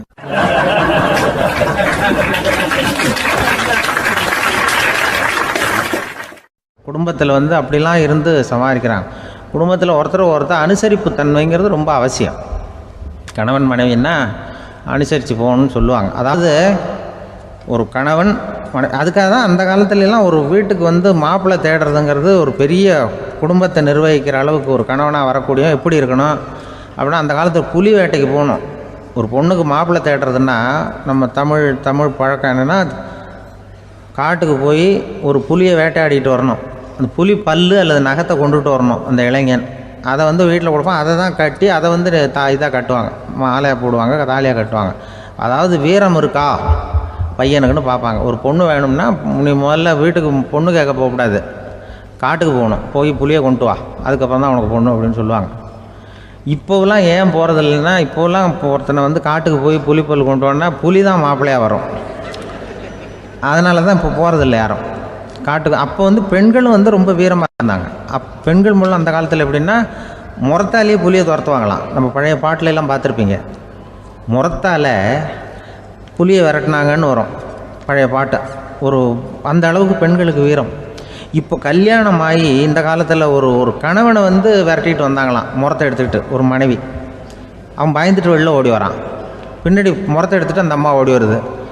இவனை தனியாக பிடிச்சி கொண்டு போய், என்னப்பா இந்த மனைவிட்டு இப்படி பயந்து ஓடி வரியே, முறத்தால் துரத்துறா இப்படி வரியே அப்படின்னு தான் அவன் அப்படியே தடுமாறிக்கிட்டு, அதெல்லாம் ஒன்றும் இல்லை, அவன் என்ன புலியாக நினைக்கிறா அப்படின்னு ஒரு பெருமையாக சொல்லிட்டானான். அந்த காலத்தில் புலியை தான் முறத்தால் விரட்டினாங்க, இப்போ புருஷனை விரட்டுறாங்க அப்படின்னு சொல்லி. அப்படி அந்த காலத்தில் கணவனுக்கு ஒரு குடும்பத்தை நிர்வகிக்கிற திறமை இருக்கா, உடல் வலிமை தான் முக்கியம். இப்போ கூட மதுரை பக்கத்தில் ஐயாவுக்கு தெரியும், அந்த இளவட்டக்கல்லுன்னு ஒரு ஊருக்கு ஊர் எல்லையில் கிடக்கும். ஊர் எல்லையில் ஒரு பெரிய கல் கிடக்கும். அந்த ஊருக்கு பொண்ணு கேட்க போகிறவங்க அந்த கல்லை தலைக்கு மேலே தூக்கி காட்டணும், அப்படியே தூக்கி தலைக்கு மேலே வசதி கீழே போடணும். அந்த வலு இருந்தால் தான் நீங்கள் அந்த ஊருக்குள்ளேயே போகலாம், பொண்ணு கேட்குறதுக்கு போகலாம். இல்லைன்னா நீ திரும்பி போக வேண்டியதான். அந்த வலிமை இருக்கா மாப்பிள்ளைன்னு பார்க்குறாங்க. இளவட்டக்கல்லுன்னு பேர். அப்போ என்ன பண்ணாங்கன்னா, ஒரு 1000 வருஷத்துக்கு முன்னாடி அந்த கல்லை தலைக்கு மேலே தூக்கி கீழே போடுவாங்களாம். ஒரு 500 வருஷத்துக்கு முன்னாடி அப்படி கொஞ்சம் தூரம் இடுப்பு அளவுக்கு தூக்கி கீழே போட்டுக்கிட்டு இருந்துருக்குறாங்க. அதுக்கப்புறம் ஒரு 100 வருஷத்துக்கு முன்னாடியெல்லாம் அப்படி முழங்கால அளவுக்கு அப்படி தூக்கி போட்டால் போகிறோம்னு வச்சுருந்தாங்களாம். இப்போ நான் அந்த ஊருக்கு என் கூட பழனிசாமின்னு ஒருத்தர் இருக்கார். அவர் போய் உனக்கு எப்படிப்பா இந்த ஊரில் கல்யாணம் ஆச்சு அப்படின்னா, இப்போலாம் நாங்கள் தொட்டு கும்பிட்டா போகிறோம், அதை அசைக்கிறது கூட இல்லை. அப்படி ஆகிட்டுது. ஒரு குடும்பத்தை கணவனாக வரப்போகிறவனுக்கான தகுதி அந்த காலத்தில் அப்படி இருந்துதான். அப்படி கணவன் தேர்ந்தெடுக்கிறது, குடும்ப தலைவனை தேர்ந்தெடுக்கிறது ஒரு பெரிய காரியம். ஒரு பெரிய செல்வந்தர் போட்டி வச்சாராம். ஒரு நீச்சல் குளம், அதில் யார் வேணாலும் குதித்து அந்த பக்கம் போய் கரையேறலாம். அந்த நீச்சல் குளத்தில் விஷப்பாம்புலாம் கிடக்கு. யார் துணிஞ்சு அந்த விஷப்பாம்பு இருக்கிற குளத்தில் குதித்து அந்த பக்கம் போய் கரையேறானோ அவனுக்கு ஒரு 100 ஏக்கர் நிலம் கொடுப்பேன். அது வேண்டான்னா ஒரு 1000 ஆடு கொடுப்பேன். அதுவும் வேண்டான்னா என் பொண்ணை கொடுப்பேன் அப்படின்னு போட்டி வச்சார். அதான் மாப்பிள்ளையை தேர்ந்தெடுக்கிறதுக்கு அவர் ஒரு வழி, நீச்சல் குளத்தில் குதித்து கரையேறணும். இப்போ அந்த ஊரில் இருக்கிற இளைஞர்கள்லாம் பார்க்குறாங்க அந்த குளத்தில் குதிக்கணும்னு. ஆனால் குளத்தில் வெறும் விஷப்பாம்புலாம் கிடக்கு. இது என்ன பண்ணுறதுன்னு பார்த்தா யாருமே குதிக்கிறதுக்கு தைரியம் வரல. திடீர்னு ஒருத்தன் துணிஞ்சு குதித்தான். படபடன்னு அடிச்சுட்டு போய் அந்த பக்கம் கரையேறிட்டான். கரையேறின உடனே பரவாயில்லையே ஒரு ஆள் வந்துட்டான்னு சொல்லி அவனை அந்த இளைஞனை போய் பிடிச்சிட்டு வந்தாங்க. அந்த பெரியவர் கேட்டார், ஏப்பா இவ்வளவு பெரிய விஷப்பாம்பெல்லாம் கிடக்கிற நீச்சல் குளத்தில் நீ துணிஞ்சு குதித்து கரையேறி இருக்கிற, உனக்கு என்ன 1000 ஏக்கர் நிலம் கொடுத்துறவா, 100 ஏக்கர் நிலம் கொடுக்கவா சொல்கிறப்படி அப்படின்னா, வேண்டாம் சார்ன்றான். ஓஹோ அப்படின்னா ஒரு 1000 ஆடு வேணுமா உனக்கு அப்படின்னா, அதுவும் வேண்டாம் சார். ஓ அப்படின்னா என் பொண்ணு வேணுமா அப்படின்னா, அதுவும் வேண்டாம் சாருங்கிறான். அப்புறம் எதுக்குடா குதிச்சுன்ட்டு என்ன உனக்கு என்ன தான் வேணும் அப்படின்னு கேட்டிருக்கார். என்னை எவன் பிடிச்சி தள்ளி விட்டவன்னு தெரியணும் அப்படின்ட்டுருக்கான். அதுக்காக அவன் பார்த்துருக்கான். அப்படி இருந்தால் தான் துணிச்சல் வரும் இந்த காலத்தில். எதுக்கு இவ்வளவு சங்கடம்லாம் வச்சாங்கன்னா, ஒரு குடும்பத்துக்கு தலைவராக வர வேண்டிய ஒரு ஆள், கணவனாக இருக்க வேண்டியவனுக்கு துணிச்சல் இருக்கா, தைரியம் இருக்கா அப்படிங்கிறது பார்க்குறதுக்காக இப்படிப்பட்ட தேர்வு முறைகள்லாம் வச்சுருந்தாங்க அந்த காலத்துலலாம். இப்போலாம் கல்யாணம் பண்ணுறது ஆளுக்கு நேரில் பார்க்காமலே கூட கல்யாணம் நடக்குது இன்டர்நெட்டில். இப்போ சர்டிஃபிகேட் கேட்குறாங்க, நோய் நொடி இல்லாமல் இருக்காரா பார், காட்டுக்கெலாம் போக வேண்டாம், நேராக ஆஸ்பத்திரிக்கு போய் ஒரு சர்டிஃபிகேட் வாங்கிட்டு வா, உனக்கு ஒன்றும் வியாதி இல்லைன்னு ப்ரூவ் பண்ணு, அதுக்கப்புறம் பார்த்துக்கலாம், மற்றதை பேசுவோம் அப்படின்னு சொல்லி அப்படி இருக்குது நிலைமை. அதனால் குடும்பத்தில் அந்த கணவனாக இருக்கிற வேண்டியவனுக்கு பொறுப்பு அதிகம். ஏன்னா எல்லாத்தையும் அனுசரித்து போக வேண்டியதாக வந்தான்.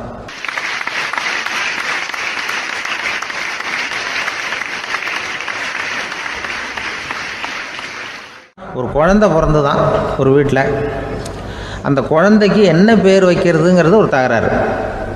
இந்த குழந்தைக்கு என்ன பேர் வைக்கிறதுங்கிறதுல தகராறு வந்துடுது. யார்? கணவனுக்கும் மனைவிக்கும். அவன் என்ன சொல்கிறான், எங்கள் அப்பா பேரை தான் வைக்கணுங்கிறான் அவன். இந்த அம்மா என்ன சொல்லுது, இல்லை எங்கள் அப்பா பேரை தான் வைக்கணும் அப்படிங்குது. இது காலையிலேருந்து சண்டை, தகராறு.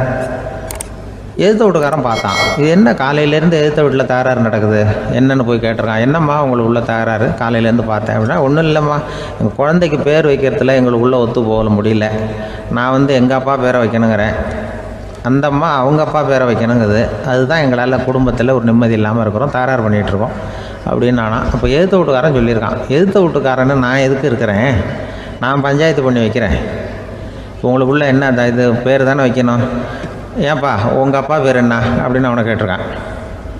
எங்கள் அப்பா பேர் சீனிவாசன் அப்படின்ட்டுருக்கான். இந்த அம்மாவை உங்கள் அப்பா பேர் என்னம்மா, கிருஷ்ணன் அப்படின்னு சொல்லி இவன் யோசித்து பார்த்தான். குழந்தைக்கு சீனிவாச கோபாலகிருஷ்ணன்னு பேர் வைங்க போங்க அப்படின்ட்டு போயிட்டான். ஏற்ற விட்டுக்கு தீர்த்து வச்சுட்டு போயிட்டான். போனதுக்கப்புறம் இவங்க 2 பேரும் பேசிக்கிட்டாங்க. சரி, இந்த சீனிவாசன் சரி கிருஷ்ணன் சரி, நடுவில் கோபாலம் யார் அப்படின்னு சொல்லி அவனை போய் இழுத்துட்டு வந்தான். எழுத்து வீட்டில் போய் அது யாரா, அது இங்கே வா, அது யாரா கோபாலன், அது எங்கள் அப்பா பேர், நீ அதை மட்டும் எதுக்கு விட்டு வைக்கிற, அதையும் சேர்த்து வச்சுட்டு போடான்னு. அதாவது குடும்பத்தில் ஒரு கணவனும் மனைவியும் ஒரு சின்ன விஷயத்தில் கூட ஒத்து போகலன்னா இப்படி தான் ஏற்று வீட்டுக்காரன் பஞ்சாயத்துக்கு வருவான். கோபாலன்னு குறுக்க வருவான் ஒருத்தன். அப்படி அந்த அனுசரிப்புங்கிறது குடும்பத்தில் ரொம்ப அவசியம். கணவனும் மனைவி அது ஒன்றுக்கு மேலே இந்த கல்யாணம் பண்ணிக்கிறாங்கள், அது ரொம்ப அவஸ்தை. ஒருவனுக்கு ஒருத்திங்கிறது நம்ம இதெல்லாம் சொல்கிறது. ஒன்றுக்கு மேற்பட்ட திருமணங்கள் சங்கடத்தில் தான் கொண்டு விடும். நிறைய சொல்லுவாங்க. உலகத்திலேயே ஒரு பெரிய இது என்ன தெரியுங்களா, இயற்கை நிர்ணயம் பண்ணுது. இப்போ வந்து நம்ம சில பேருக்கு எனக்கு பொம்பளை புள்ள வேண்டாம் ஆம்பளை புள்ள வேண்டாம்னு சொல்லி இந்த ஸ்கேன் பண்ணி என்னென்னவோ பண்ணிகிட்டு இருக்கிறாங்கல்ல. ஆனால் இயற்கை வந்து அந்த 50-50 ரேஷியோவை அது வந்து மெயின்டைன் பண்ணிகிட்ருக்கு. இந்த உலகத்தில் ஒரு அதிசயமான உண்மை என்னென்னா 116 ஆம்பளை புள்ள பிறந்தா 100 பொம்பளை புள்ள பிறகுதான். உலக அளவில் 116 ஆம்பளை புள்ள பிறந்தா 100 பொம்பளை புள்ள பிறகுது. இது எதுக்கு 16 அதிகமாக பிறகுதுன்னா அந்த வாலிப வயசு அடையிறதுக்குள்ளே 16 செத்து போகுது. 16 அங்கங்கே ஓடுறது கொஞ்சம் முரட்டுத்தனமாக போகிறதுனால செத்து போகுது. அந்த 50-50 இந்த ஒருத்தருக்கு ஒருத்தங்கிற ரேஷியோவை இயற்கை வந்து மெயின்டைன் பண்ணிகிட்டு இருக்கு. அது ஒரு பெரிய அதிசயம். அதை விட பெரிய அதிசயம் என்னென்னா இந்த உலக யுத்தம் நடந்ததில்ல, முதல் உலக யுத்தம், 2வது யுத்தம், அப்போ பார்த்துருக்குறாங்க, கணக்கு எடுத்துருக்குறாங்க. அந்த யுத்தம் முடிஞ்ச பிறகு 116 ஆம்பளை பிள்ளைக்கு பதிலாக 160 170 பிறக்க ஆரம்பிச்சுதான். 100 பெண் குழந்தைக்கு 170 180 ஆண் குழந்தை. இது எதுக்குன்னா அந்த போரில் செத்து போகுதில்ல ஆம்பளை பிள்ளைகள், அதை ஈடுகட்டுறதுக்காக அதிகமாக பிறக்க ஆரம்பிச்சிருக்கு. அந்த அளவுக்கு வந்து இயற்கை வந்து ஒரு பெரிய ரேஷியோவை மெயின்டைன் பண்ணுது. அதாவது ஒருவனுக்கு ஒருத்திங்கிறத அது சொல்லிகிட்டு இருக்கு. புறாவெல்லாம் வளர்த்திங்கன்னா, நான் கூட புறா வளர்த்துருக்குறேன் ஊரில். புறா வளர்த்திங்கன்னா ஒரு தடவைக்கு 2 முட்டை தான் விடும் ஒரு வீட்டுக்கு. அந்த 2 முட்டையும் குஞ்சு பறிச்சுன்னா அதில் ஒன்று வந்து ஆணாக இருக்கும், ஒன்று பொண்ணாக இருக்கும். அது எந்த முட்டை ஆண் எந்த முட்டை பெண்ணுங்கிறத இயற்கை நிர்ணயம் பண்ணுது. அதை வந்து நம்ம மாற்றவே முடியாது. ரெண்டையும் அந்த பெண்ணாவோ ரெண்டையும் ஆணாவோ மாற்ற முடியாது நம்ம. அதனால் அந்த இயற்கையை புரிஞ்சுக்கிட்டு நாம் நடந்துக்கணும். அதனால தான் ஒரு கணவன் ஒரு மனைவி, அதான் ஒருத்தருக்கு ஒருத்தங்கிறது. ஒன்றுக்கு மேலேனா சங்கடம் தான். ஒரு பஸ்ஸில் வந்து ரெண்டு பெண்கள் வந்துக்கிட்டு இருந்தாங்களாம். பஸ்ஸு பிரயாணம். 2 பெண்கள் வந்து பக்கத்தில் உட்காந்துருக்காங்க. அந்த கண்டக்டரை கூப்பிட்ருக்காங்க, இங்கே வாயா அப்படின்னு அந்த ஒரு அம்மா கூப்பிட்ருக்கு. என்னம்மா அப்படின்ட்டுருக்கார். வந்து இந்த ஜன்னலை திறந்து விட்டு போ அப்படின்னு. சரின்னு அதுக்கு பக்கத்தில் இருந்த ஜன்னலை திறந்து விட்டு அவர் போயிட்டார். பக்கத்தில் இருந்தாமல் உடனே இங்கே வாயா மறுபடியும் வாயான்னு கூப்பிட்ருக்கு. வந்து என்ன இந்த ஜன்னலை மூடி விட்டு போ அப்படின்ட்டுருக்கு. மூடி விட்டு போனார். மறுபடியும் அந்த முன்னாடி கூப்பிட்டது வாமா வாயான்னு மறுபடியும் கண்டக்டரை கூப்பிட்டு, என்ன இந்த பார், இந்த ஜன்னலை வந்து நீ மூடி வச்சின்னா நான் மூச்சு திணறி செத்து போடுவேன். அப்புறம் உடனே பக்கத்தில் இந்த அம்மா தபாரியா அந்த அம்மா பேச்சை கேட்டுட்டு நீ திறந்து வச்சின்னா நான் குளிர் தாங்காமல் செத்து போடுவேன் அப்படின்ட்டு அவர் தலையை பிச்சுக்கிறார் கண்டக்டர். என்னடா பெரிய ரொம்ப போச்சேன்னு, கொஞ்சம் தூரம் பிரயாணம் இதில் கூட அட்ஜஸ்ட் பண்ணி போகக்கூடாதா அப்படின்னு. அப்போ அந்த பஸ்ஸில் பின்னாடி ஒருத்தன் கடைசி சீட்டில் வெயில் தாங்காமல் சட்டையெல்லாம் கட்டி போட்டுட்டு ஒரு கிராமத்து ஆள் பீடி குடிச்சிட்டு வரான். அவர் கூப்பிட்ருக்கான் அந்த ஆள், அந்த கண்டக்டர், இங்கே வாயா அங்கே என்ன தகராறு அப்படின்னு. அந்த எதிர்த்து வீட்டுக்காரன் வந்தானே முன்னாடி பஞ்சாயத்துக்கு, அது மாதிரி கண்டக்டர் இங்கே வாயா, அவன் ஏன் நீ என்ன சொல்ல போகிற அப்படின்ட்டு வந்திருக்கான். சட்டையெல்லாம் கட்டி போட்டு பீடி குடிக்கிறோம், பீடி புகையை ஊதி விட்டு அங்கே என்ன தகராறு அப்படின்னு கேட்டிருக்கான். ஒன்றும் இல்லையா, அந்த அம்மா வந்து ஜன்னலை திறந்தா செத்து போவேங்குது, இந்த அம்மா ஜன்னலை மூடுனா செத்து போவேங்கிறது, நான் என்னையா பண்ணுறது ஒரு ஆள், இதுக்கு ஏன் கவலைப்படுறேன், நான் சொல்கிறத கேள்வி, நான் தீர்த்து வைக்கிறேன் பிரச்சனையை அப்படின்னு சொல்லிவிட்டு பீடியை எடுத்துவிட்டு புகையை ஊதிவிட்டு சொன்னானா, கொஞ்ச நேரம் அந்த ஜன்னலை மூடி வை, அந்த அம்மா செத்து போவோம், அப்புறம் திறந்து வை, இந்த அம்மா செத்து போவோம், நாம் நிம்மதியாக போகலாம் அப்படின்னு சொல்லிட்டு பீடி குடிக்க ஆரம்பிச்சிட்டான். அவருக்கு கோவம் வந்துட்டுது கண்டக்டருக்கு.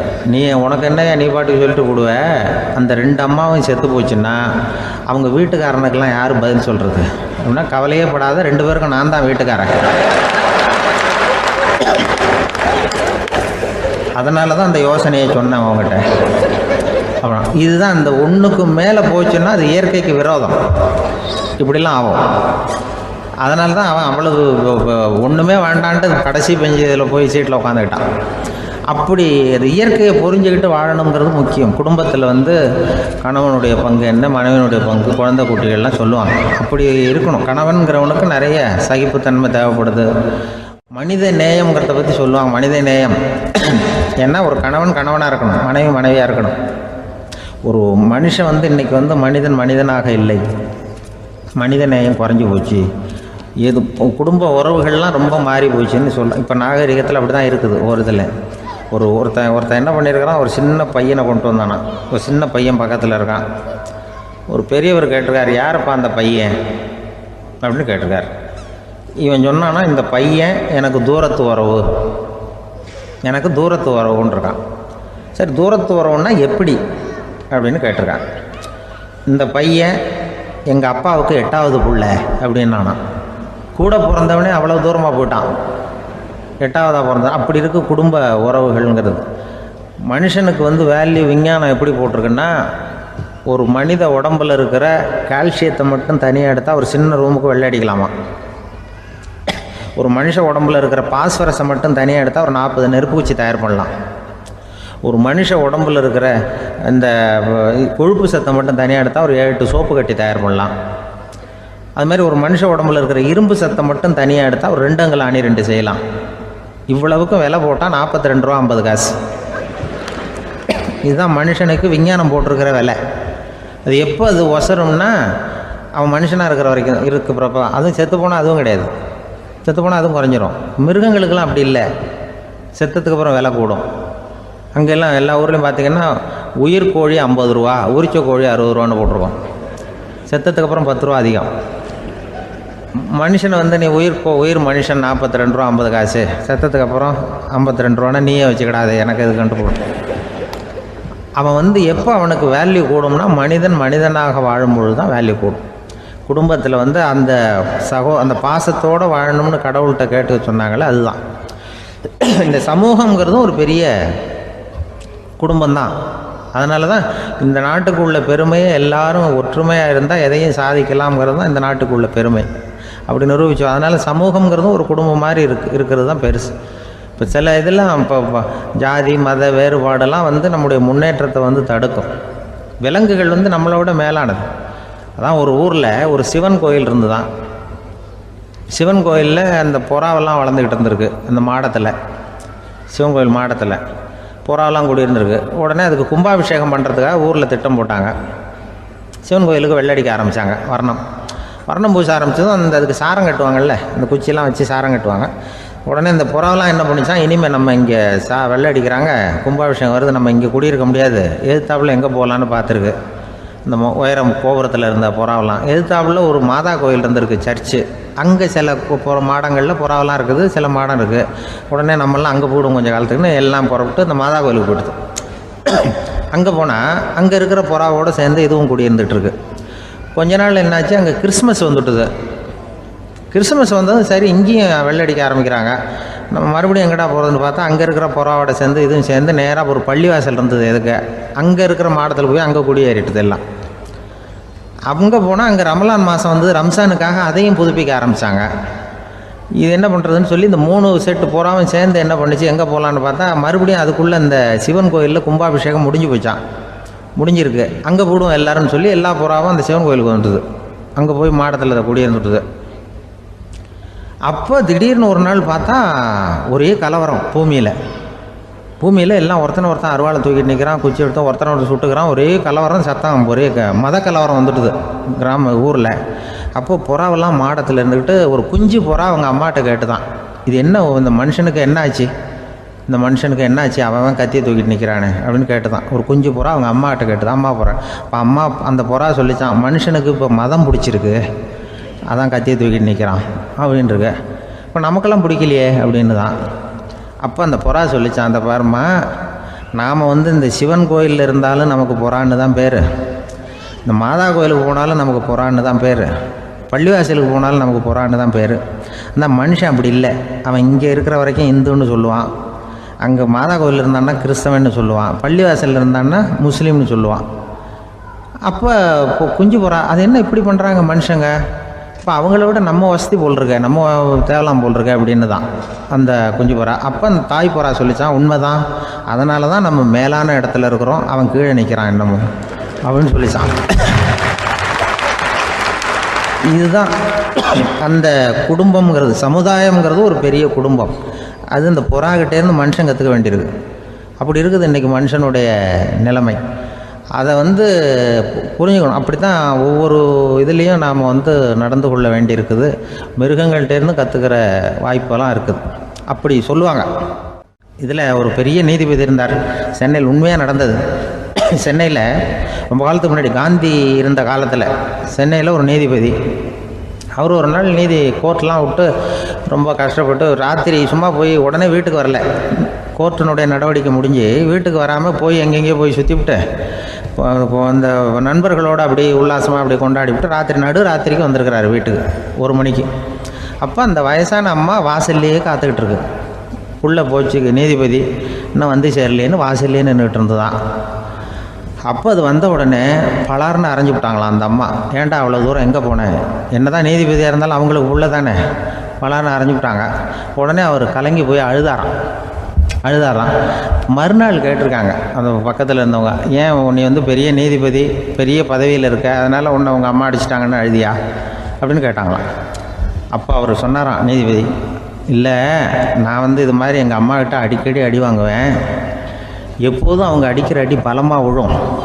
இப்போ அவங்க அடித்தது எனக்கு வலிக்கவே இல்லை. அந்த அளவுக்கு அவங்களுக்கு வயசாகிட்டுதே, பலம் குறைஞ்சிட்டுதேன்னு நினச்சி அழுதேன் அப்படின்னு இருக்காராம். அதுதான் புள்ள அம்மா பேரில் உள்ள பாசங்கிறது.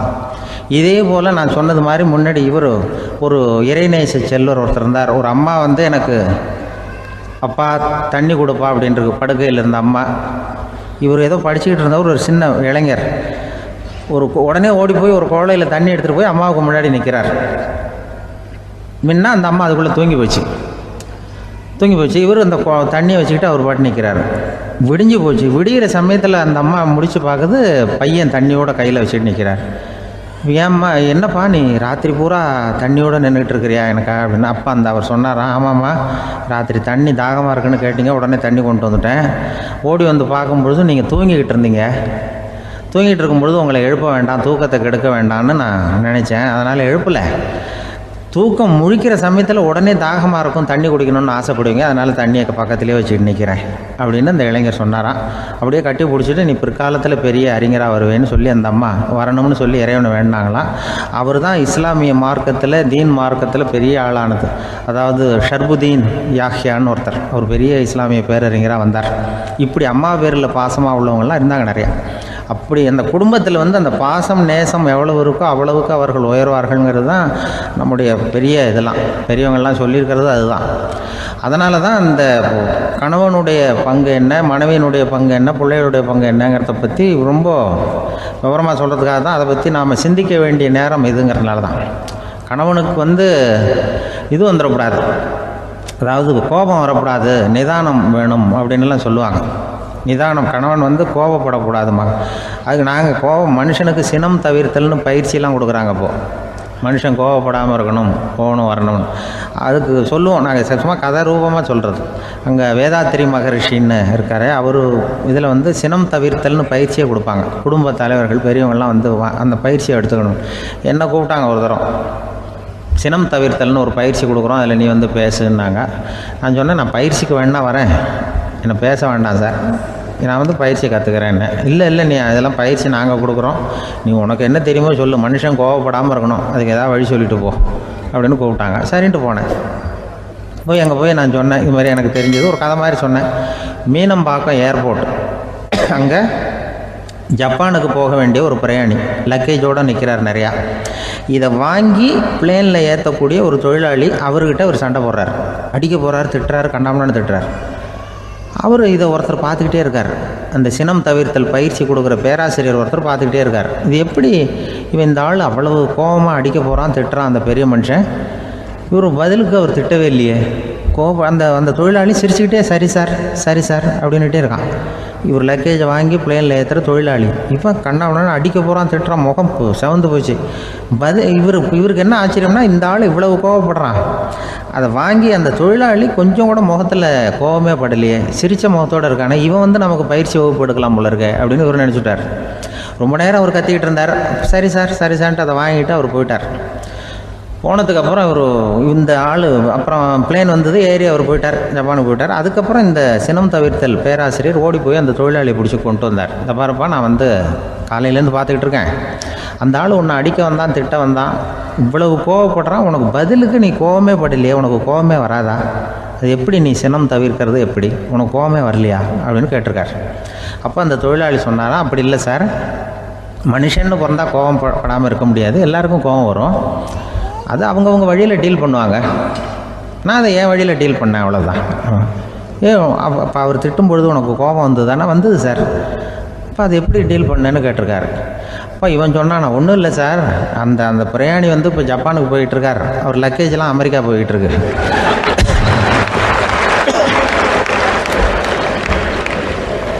இதுக்கு நாம் எதுக்கு சார் அனாவசியமாக அவன்கிட்ட போய் சண்டை போட்டுக்கிட்டேன், அப்படி மாற்றி ஏற்றி விட்டா அவன் போய் பார்த்துக்கிறான் எங்கேயாவது. அதுதான் நான் சினம் தவிர்க்கிற வழி அப்படின்னு சொன்னாரான். உடனே இதை தான் எனக்கு தெரிஞ்சது கோபம் வராமல் இருக்கிறதுன்னு அங்கே பேசினேன் அந்த கூட்டத்தில். அதுக்கப்புறம் இன்ன வரைக்கும் அவங்க கூப்பிடுறதே இல்லை என்ன. ஏன்னா நாங்கள் முறையாக ஒருத்தன் கோவப்படாமல் இருக்கிறதுக்கு என்ன வழின்னு சொல்லி கொடுத்துட்ருக்குறோம். நீ இப்படி பண்ணுறியப்பா அப்படின்னு சொல்லி பிள்ளைகளை பற்றி சொல்லுவாங்க. இப்போ ராமர் லட்சுமணர் கதை சொல்லுவாங்க. அதாவது ராமரும் பரதனும் பந்து விளையாடிக்கிட்டு இருந்தாங்களாம் சின்ன வயசில் பந்து விளையாடிக்கிட்டு இருந்தாங்களாம். உடனே ராமர் வந்தாராம். வந்து கோசலை அவங்க அம்மா கோசலை மடியில் சோர்ந்து போய் உட்காந்தாராம். சந்தோஷமாக வந்து உட்காந்துருக்காரு. அப்போ அந்த கோசலை அம்மா கேட்டாங்களாம், ஏன்ப்பா அப்படி இவ்வளவு சந்தோஷமாக இருக்கே, என்ன காரணம் அப்படின்னு கேட்டிருக்காரு. அப்படின்னு அந்த அம்மா கேட்டிருக்கு. ராமன் சொன்னான்னா, என் தம்பியோட நான் பந்து விளையாண்டுக்கிட்டு இருந்தேன், பரதன் அவன் ஜெயிச்சுட்டான், நான் தோத்துட்டேன், என்னை அவன் ஜெயிச்சுட்டான், அவனுடைய வெற்றி எனக்கு சந்தோஷமாக இருக்குது, தம்பியோட வெற்றி, அதனால் நான் சந்தோஷமாக இருக்கேன்னு சொல்லியிருக்கு. அந்த அம்மாவுக்கு ரொம்ப சந்தோஷம், தம்பி ஜெயிக்கிறாங்கிறத பற்றி அண்ணன் சந்தோஷப்படுறானே அப்படின்னு. கொஞ்ச நேரத்தில் பரதன் வந்திருக்கான். அவன் சோர்ந்து போய் கலங்கி போய் அதே அம்மா மடியில் உட்காந்துருக்கான். நீ ஏன்ப்பா நீ தான் ஜெயிச்சுட்டியாமே, நீ என்னத்துக்கு வருத்தப்பட்டுக்கிட்டு வர அப்படின்னு கேட்டிருக்கேன் அந்த அம்மா. அப்போ பரதன் சொன்னானா, நான் ஜெயிக்கணுங்கிறதுக்காக அண்ணன் விட்டு கொடுத்தாரு, தோத்துட்டாரு, அதனால் எனக்கு வருத்தமாக இருக்குது. உண்மையில் அவர் தான் ஜெயிச்சிருக்க வேண்டியது, எனக்காக விட்டு கொடுத்தாரு அண்ணன், அதனால் நான் வருத்தப்படுறேன்னா. அப்போ அந்த அம்மா சொல்லிச்சான், இப்படி தான் தம்பியினுடைய வெற்றி அண்ணனை சந்தோஷப்படுத்துது, அண்ணனுடைய தோல்வி தம்பியை வருத்தப்பட வைக்குது, இப்படி தான் இருக்கணும் அண்ணன் தம்பின்னா, அப்படி தான் குடும்பத்தில் இருக்கணும்னு சொல்லி அந்த அம்மா சொன்னதாக சொல்லுவாங்க ராமாயண கதை. அதே போல் இப்போ இதில் வரும், நபிகள் நாயகத்தினுடைய பேரர்கள் பாத்திமாவனுடைய பிள்ளைகள் 2 பேர், ஹசன் ஹுசைன் 2 பேர் நபிகள் நாயகத்தினுடைய பேரன்மார்கள். அன்னை பாத்திமாவனுடைய குழந்தைகள். ஹசனும் ஹுசைனும் பேசிக்கிறதே இல்லையா கொஞ்ச நாள். இந்த அம்மாவுக்கு அதை பார்க்குறாங்க, ஏதோ அண்ணன் தம்பிக்குள்ளே ஏதோ தகராறு போல் இருக்கு, ஏன் பேசிக்க மாட்டேங்கிறாங்க அப்படின்னு சொல்லி அந்த பிள்ளைகளை கூப்பிட்டு வச்சு அந்த அம்மா புத்தி சொல்லிச்சான். இந்த பாருப்பா, நீ அண்ணன் தம்பிக்குள்ளே இது மாதிரி இருக்கக்கூடாது, உங்கள் பாட்டனார் ஒரு புத்திமதி சொல்லியிருக்காரு, உனக்கு தெரியுமா, ஒரு முஸ்லீம் இன்னொரு முஸ்லீமோடு 3 நாட்களுக்கு மேல் பேசாமல் இருந்தால் அது அவனை கொலை செய்வதற்கு ஒப்பாகும் அப்படின்னு நபிகள் நாயகம் சொல்லியிருக்கார், தெரியுமா உனக்குன்னு அந்த அம்மா சொல்லிச்சான்.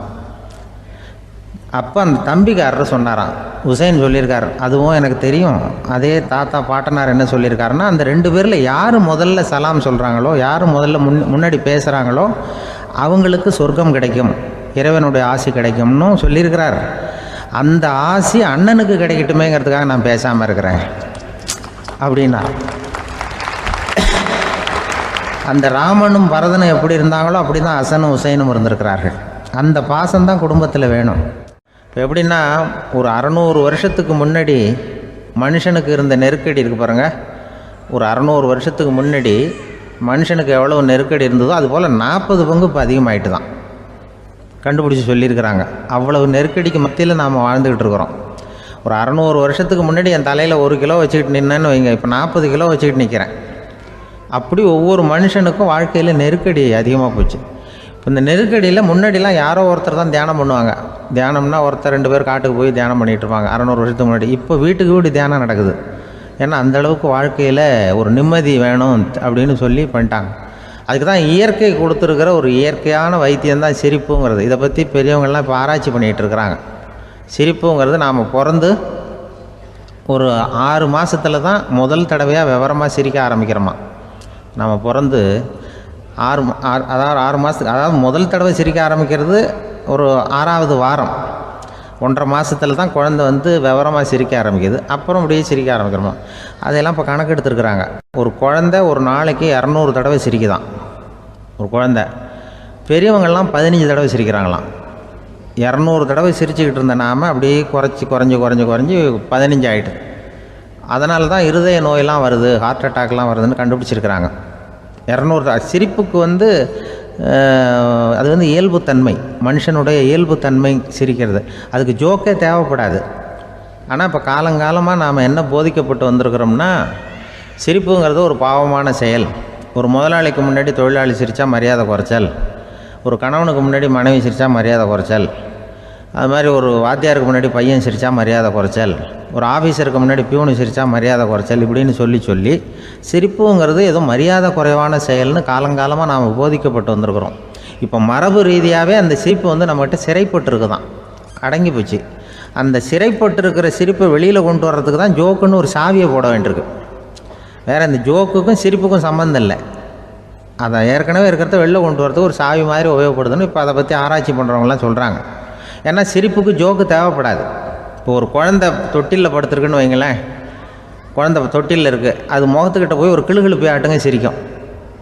அந்த கிளுகிழுப்பை சத்தமே சிரிக்க வைக்கிறதுல அதுதான் மனுஷனுடைய இயல்புத்தன்மை. அது என்ன ஜோக்காது? சத்தம். ஒரு கிளுகிழுப்பையை கொண்டு போய் குழந்தை முகத்துக்கிட்ட ஆட்டினா சிரிக்குதே, அதுதான் இயல்புத்தன்மை. அதே கிளுகிழுப்பையை ஒரு தாத்தா மூஞ்சிக்கிட்ட ஆட்டுங்க, கோவம் வந்துடும், அடிக்க வருவார். என்னடா விளையாட்டு இது அப்படிம்பார். ஏன்னா அவர் சிரிச்சுக்கிட்டு இருந்தவர், அப்படி இருந்தவர் ஒரு காலத்தில். ஒரு கிளுகிழுப்பைக்கு சிரித்தவர் ஒரு காலத்தில் இப்போ கோவப்படுறாருன்னா அந்த அளவுக்கு நம்ம மாறி போயிட்டே வந்துக்கிட்டு இருக்கிறோம்.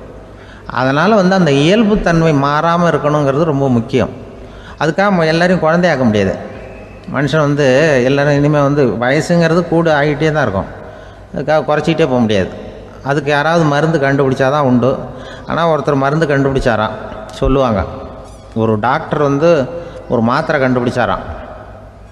ஒரு மாத்திரை சாப்பிட்டா ஒரு வயசு குறையும், ஒரு மாத்திரை சாப்பிட்டா ஒரு வயசு குறையும் அப்படின்னு ஒரு மாத்திரையை கண்டுபிடிச்சிருக்காரு. ஒரு பாட்டி அம்மா, 90 வயசு பாட்டி, அது போயிருக்கு. அதே டாக்டர்கிட்ட போய், ஐயா எனக்கு ஒரு பாட்டில் மாத்திரை கொடுங்க, இந்த வயசு குறையிற மாத்திரை அப்படின்றது. அவர் ஒரு பாட்டில் கொடுத்தாரு மாத்திரை. பாரும்மா பாட்டியம்மா, ஒரு மாத்திரை சாப்பிட்டா ஒரு வயசு குறையும், எடுத்துகிட்டு போகணும்னு கொடுத்துருக்காரு டாக்டர். அந்த 90 வயசு பாட்டி எடுத்துகிட்டு வீட்டுக்கு வந்துட்டு மறுநாள் அதே டாக்டர்கிட்ட போயிருக்கு. 30 வயசு பொண்ணாக போச்சான். 30 வயசு பொண்ணாக மாறி அதே டாக்டர்கிட்ட போயிருக்கு. இடுப்பில் ஒரு கை குழந்தை, அது சட்டை கிட்ட போடாமல் கட்டவரில் வாயில் வச்சுட்டு உட்காந்துருக்கு. நேராக டாக்டர்கிட்ட போய், டாக்டர் நேற்று வந்தேன், ஏதோ ஒரு மாத்திரை சாப்பிட்டா ஒரு வயசு குறையினீங்க, நான் ஏதோ ஒரு ஆர்வத்தில் ஒரு 30-40 மாத்திரை சாப்பிட்டேன், இப்படி ஆகிட்டேன் அப்படின்னு. இப்போ டாக்டர் சொல்லியிருக்காரு, இதுக்கு ஏமா வருத்தப்படுற, எல்லோரும் வயசு குறையணும்னு தான் நினைக்கிறாங்க, உனக்கு வயசு குறைஞ்சிட்டுது, நீ சந்தோஷப்படு, இதுக்கே மறுபடியும் என்னட்ட வந்திருக்கிற அப்படின்னாரான் டாக்டர். அப்போ அந்த அம்மா சொல்லித்தேன், அதை என்னை பற்றி பரவாயில்ல டாக்டர், என் இடுப்பில் பாருங்கள் கை குழந்தை, இது சட்டை கிட்ட போடாமல் உட்காந்துருக்கு, கட்டவரில் வாயில் வச்சுட்டு உட்காந்துருக்கு, இது ரொம்ப ஆர்வத்தில் ஒரு 70 மாத்திரையை சாப்பிட்டு விட்டுது, இது என் வீட்டுக்காரரு. இவர் இடுப்பை விட்டு கீழே இறங்க மாட்டேங்கிறாரு. நான் எதையாவது கொடுத்து இனிமேதான் வயசை கூட்டி இறக்கி விடுவேன் டாக்டர் அப்படின்னு தான். அவர் ஏதோ நமக்கும் இதுக்கும் சம்மந்தம் இல்லைங்கிறது மாதிரி கட்டாரில் வச்சுட்டு அவர் பாட்டு உட்காந்துருக்கார்.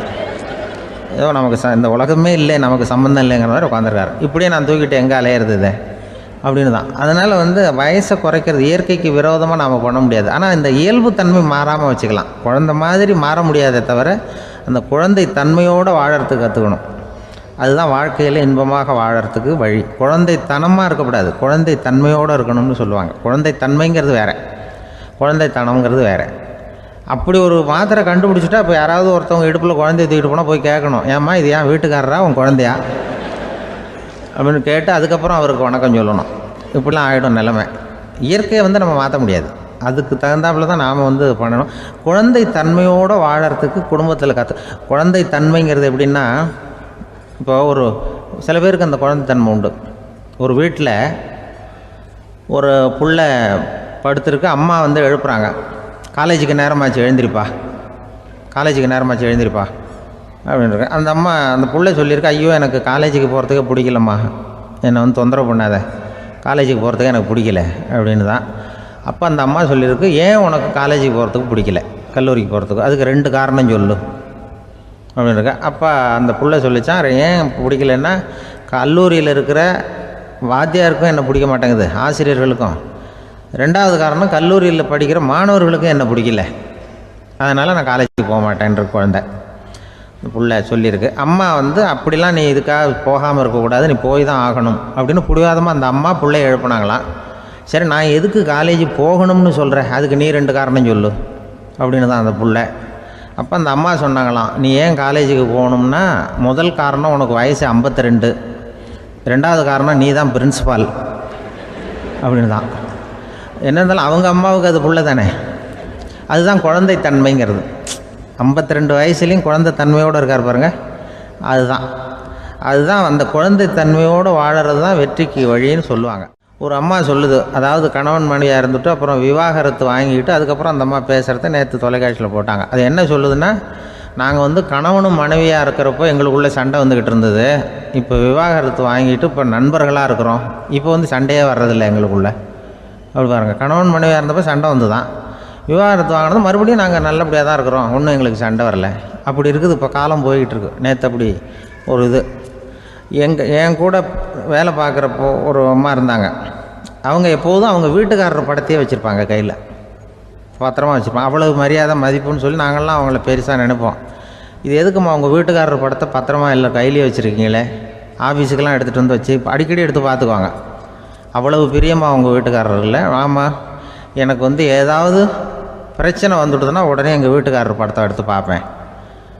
பரவாயில்லையே இப்படி ஒரு இதாக. ஆமாம், இதை பார்த்துட்டு நினச்சிக்குவேன், இதை விட பிரச்சனை வேறு என்ன இருந்துட போகுது உலகத்தில் அப்படின்னு நினச்சிக்குவேன். உடனே எனக்கு எல்லாம் போயிடும் அப்படின்ட்டு தான். அப்படி ஒரு அம்மா இருந்தாங்க, இப்போ இருக்காங்க, வேலை பார்த்துக்கிட்டு இருக்காங்க. அப்படிலாம் நீங்கள் இருக்கிற தாய்மார்கள் பெண்கள் யாராவது அப்படி கூட பண்ணலாம். எப்போதுமே உங்கள் வீட்டுக்காரர் படத்தை கையில் வச்சுக்கோங்க. அது ஒரு யோசனை, குடும்பம் குதூகலமாக இருக்கிறதுக்கு அது ஒரு யோசனை. அதே மாதிரி இவங்களும் அவங்க படத்தை வச்சுக்கலாம், வச்சுக்கிட்டு பிரச்சனை வரும்பொழுது பார்த்துக்கணும், இதை விட நமக்கு என்ன வந்துட போகுது பெருசாக அப்படி தான் இருக்கணும். குடும்பம் நல்லபடியாக இருக்கணும்னா அதுக்கு இப்போ சொல்லுவாங்க, கடவுளே ஒரு வீட்டு கணவன் வீட்டு தலைவர் கனவுல வந்தாராம். கடவுள் இது மாதிரி உன்னை விட்டுட்டு உங்கள் குடும்பத்தை உன்னையெல்லாம் விட்டுட்டு போக போகிறேன்னா, அதனால் ஏதாவது வர வேணும்னா கேட்டு போய் வாங்கிக்கோ அப்படின்னு கடவுள் சொன்னாராம் இந்த குடும்ப தலைவர்கிட்ட. அவருக்கு என்ன கேட்குறதுன்னு புரியல. கடவுள் விட்டுட்டு போகிறேங்கிறாரு, ஏதாவது வரம் கேட்டுக்கோ அப்படின்னு நம்ம என்ன பண்ணுறது, என்ன கேட்குறதுன்னு ஒன்றும் புரியல. குழம்பிக்கிட்டு இருந்தான் அந்த ஆள் கனவுல. இப்போ கடவுள் சொன்னாராம், சரி நீ ரொம்ப குழப்பமாக இருக்க, நாளைக்கு மறுபடியும் உன் கனவுல வரேன், அதுக்குள்ளே நீ முடிவு பண்ணி வை, உனக்கு என்ன வரம் வேணுமோ கேட்டு வாங்கிக்கோ, உனக்கு வரம் கொடுத்துட்டு நான் போயிடுறேன், உன்னை விட்டுட்டு போகிறதா நான் முடிவு பண்ணிட்டேன் அப்படின்ட்டுருக்காரு கடவுள். சரி ஒரு நாள் அவகாசம் கொடுங்க, நாளைக்கு நான் அதுக்குள்ளே முடிவு பண்ணி வைக்கிறேன்ட்டு அவர் வந்தார். மறுநாள் முழிச்சுக்கிட்டு மனைவி மகன் மக்கள் எல்லோரையும் கூப்பிட்டார், குடும்பத்தில் எல்லாரையும். இப்படி வாங்க, இது மாதிரி நேற்று கனவுல வந்தார் கடவுள், நம்மளை விட்டுட்டு போக போகிறாராம், என்ன வரம் வேணும்னு கேட்டு வாங்கிங்கோ அப்படின்னு இப்போ சொல்லிட்டார். என்ன கேட்குறதுன்னா அப்படின்னு அந்த கணவன் கேட்குறான். இந்த மனைவி சொல்கிறாங்க, என் உடம்பு பூரா நகையாக இருக்கணும் அப்படின்னு கேள் அப்படின்ட்டுருக்கு. அதுக்குள்ளே அந்த ஒரு பொண்ணு ஓடி அப்படிலாம் கேட்காதப்பா கடவுள்கிட்ட, இப்போ இருக்கிற சொத்து எவ்வளோ இருக்கோ அதுபோல் இன்னொரு பங்கு வேணும்னு கேள் அப்படின்னு. அந்த பையன் அவன் வேறு சொன்னான், அவன் அது நமக்கு இது போல் ஒரு 10 பங்காவது வேணும், 2 பங்களா கார் வேணும் அப்படின்னு அவன் ஒரு லிஸ்ட்டை கொடுத்தான். இவர் என்ன கேட்குறதுன்னு முடிவு பண்ணுறதுக்குள்ள அங்கே வேலை செய்கிற அம்மா, ஒரு வயசான அம்மா வந்திருக்கு, வேலை செய்கிற அம்மா. அது சொல்லிச்சான் இவர்கிட்ட, தப்பாரு கடவுள்கிட்ட அப்படிலாம் கேட்காதப்பா, நாளைக்கு வரும்பொழுது என்ன வர வேணும்னா எங்கள் குடும்பத்தில் எல்லாரும் அன்பாக இருக்கணும் பாசமாக இருக்கணும்னு கேட்டு வாங்கிக்கோ வரத்தை, அன்பு பாசம் குடும்பத்தில் எப்போதும் நிலவணும்னு கேட்டு வாங்கிக்கோ, வேற எல்லாம் நம்ம பார்த்துக்கலான்னு அந்த பெரியம்மா சொல்லிச்சான். மறுநாள் அதே மாதிரி படுத்து தூங்கினார். கடவுள் கனவுல வந்தார். கேட்கும்பொழுது இவர் சொன்னாராம், ஐயா எனக்கு எங்கள் குடும்பத்தில் நாங்கள் கணவன் மனைவி புள்ள குட்டி எல்லாம் பாசமாக இருக்கணும் அன்பாக இருக்கணும், இதுதான் எங்களுக்கு வர வேணும் அப்படின்னு கேட்டாராம். இவர் கேட்டதும் கடவுள் தலையை சொரிய ஆரம்பிச்சிட்டாராம். ஏன் என்ன யோசிக்கிறீங்கன்னு கேட்டிருக்காரு. நீங்கள் அன்பாக பிரியமாக இருந்தீங்கன்னா அப்புறம் ஏன் நான் உங்களை விட்டுட்டு போக போகிறேன், நான் ஏற்கனவே இல்லைங்கிறதுனால தான் உங்களை விட்டு போகலாம்னு முடிவு பண்ணியிருந்தேன். இப்போ நீங்கள் ஏற்கனவே பாசமாக இருந்தீங்கன்னா நான் இனிமேல் போக மாட்டேன், அதனால் ஏன் முடிவும் மாற்றிக்க வேண்டியதுதான், உங்கள் கூட தான் இருக்க போகிறேன்னாராம். இப்படி ஒரு கதை சொல்லுவாங்க. அதனால் ஒரு குடும்பத்தில் அந்தந்த உறவு முறைகள் சரியாக இருக்கிற வரைக்கும் எல்லாம் நல்லாயிருக்கும். அங்கே தான் இறைவன் வாழும் இல்லம்ங்கிறாங்களே, அதுதான் அதில் அந்த குடும்ப தலைவருங்கிறவர் கணவன் அப்படிங்கிறதுனால அவருக்கு தான் பொறுப்பு. அவருக்கு நிறைய சகிப்புத்தன்மை வேணும், கோபம் வரக்கூடாது, யார் என்ன சொன்னாலும் போகணும். சில கணவன்மார்கள் எது சொன்னாலும் மனைவி தட்டுறதில்லை, அங்கே போனால் போவாங்க, எதுக்கு போக சொல்கிறேன்னு கேட்குறதில்ல, போகிறது, இங்கே வான்னா வர்றது. திருவள்ளுவர் மனைவி இருந்தாருன்னு சொல்கிறாங்கல்ல, அது மாதிரி. அது எப்படின்னா ஒருத்தர் சொன்னார், அது அப்படி இல்லை, அதுக்கு ஒரு கதை சொன்னார்.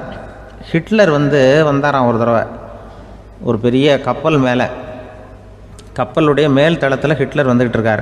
ஒரு இங்கிலீஷ் கேப்டன் எதிரில் நிற்கிறான். அவனுக்கு பெரிய ஆச்சரியம், இந்த ஆள் எப்படி இப்படி ஒரு தனி மனிதனாக இருந்துக்கிட்டு உலகத்தையே இப்படி இந்த பாடுபடுத்துகிறார் அப்படின்னு சொல்லி, உன்னுடைய வெற்றிக்கு என்ன காரணம்னு கேட்டாராம் அந்த இங்கிலீஷ் கேப்டன். இப்போ ஹிட்லர் சொன்னாராம், என்னுடைய வெற்றிக்கு காரணம் என்கிட்ட வேலை செய்கிற ஊழியர்கள், நான் கிழிச்ச கோட்டை தாண்ட மாட்டாங்க, நான் என்ன சொல்கிறேனோ அதை உடனே செய்வாங்க, ஏன் எதுக்குன்னு எதிர்த்து பேச மாட்டாங்க, அதுதான் என்னுடைய வெற்றிக்கு காரணம் அப்படின்னு சொல்லி அதை நிரூபித்து காட்டுறேன் பார் அப்படின்னு சொல்லி கையை தட்டினாராம் ஹிட்லர். உடனே ஒரு சிப்பாய் எங்கேருந்து வந்து லெஃப்ட் ரைட் போட்டு வந்து சல்யூட் பண்ணி நின்னான். உடனே ஹிட்லர் சொன்னார், நீ அப்படியே அந்த கப்பல் மேல் தளத்துலேருந்து அப்படி கடலில் விழுந்து செத்து போடா அப்படின்னு பொத்துன்னு குதிச்சுட்டான். எதுக்கு சொல்கிறேன் என்ன இதில், உடனே குதிச்சு செத்து போட்டான். இவருக்கு பெரிய ஆச்சரியம் கேப்டனுக்கு. ஹிட்லர் சொன்னார், இதுதான் என்னுடைய வெற்றிக்கு காரணம், தப்பார் இன்னொருத்தனை கூப்பிட்றேன் அப்படின்னு தட்டினா இந்த பக்கத்துலேருந்து ஒருத்தன் வந்தான். லெஃப்ட் ரைட் வந்து நின்னா, நீ இப்படி குதிச்சு செத்து போடா அப்படின்னு பொத்துன்னு குதிச்சிட்டான். எதுக்கு போக சொல்கிறீங்கன்னு ஒன்றுமே கேட்கல, குதினா உடனே குதிச்சிட்டான். அப்போ ஹிட்லர் சொன்னார், இதே மாதிரி என்னுடைய ஒவ்வொரு ஊழியர்களும் இருக்கிறாங்க, நானும் ஊழியர்களை இழக்கிறதுக்கு தயாராக இல்லை, தப்பார் தயாராக இருப்பேன் எப்போதும், தப்பார் இன்னொருத்தரன் தட்டுறேன்னு இன்னொருத்தர் வந்தார். எதிர்த்தாப்புலேருந்து ஒருத்தன் லெஃப்ட் ரைட் சல்யூட் அடித்தான். நீயும் குதிச்சு செத்து போடான்ருக்கார் ஹிட்லர். இவனால் பொறுக்க முடியல, இந்த இங்கிலீஷ் கேப்டன் அனாவசியமாக ஒவ்வொருத்தனாக குதிச்சுட்றானேன்னு சொல்லி ஓடி போய் அவனை குதிச்சிட்டான். குதிக்கிறதுக்கு முன்னாடி பிடிச்சி தனியாக எடுத்துகிட்டு போட்டான்.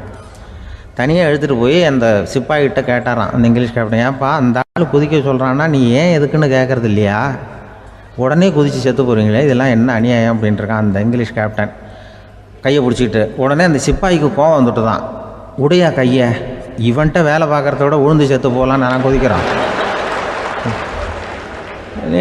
என்ன அனாவசியமாக எதுக்கே இருக்க சொல்கிறேன் அப்படின்னு சொல்லி குதிச்சுட்டானா. அதனால் இந்த உடனே சொல்கிறத செய்கிறாங்க பாருங்கள், அவங்கள நம்பக்கூடாது. கணவன்மார்களுக்கு ஒரு எச்சரிக்கை, சொல்கிறத உடனே செஞ்சுருவாங்க மனைவி, நீ அங்கே போனால் போங்க வரணும் அது ஹிட்லர் மாதிரி நினைக்கிறாங்கன்னு அர்த்தம். இதுகிட்ட பேசிக்கிட்டு இருக்கிறத விட சொல்கிறத செஞ்சுட்டு போடுவோமே, அப்படி சமாளிக்கிற கணவன்மார்கள் உண்டு. குடும்பத்தில் வந்து அப்படிலாம் இருந்து சமாளிக்கிறாங்க.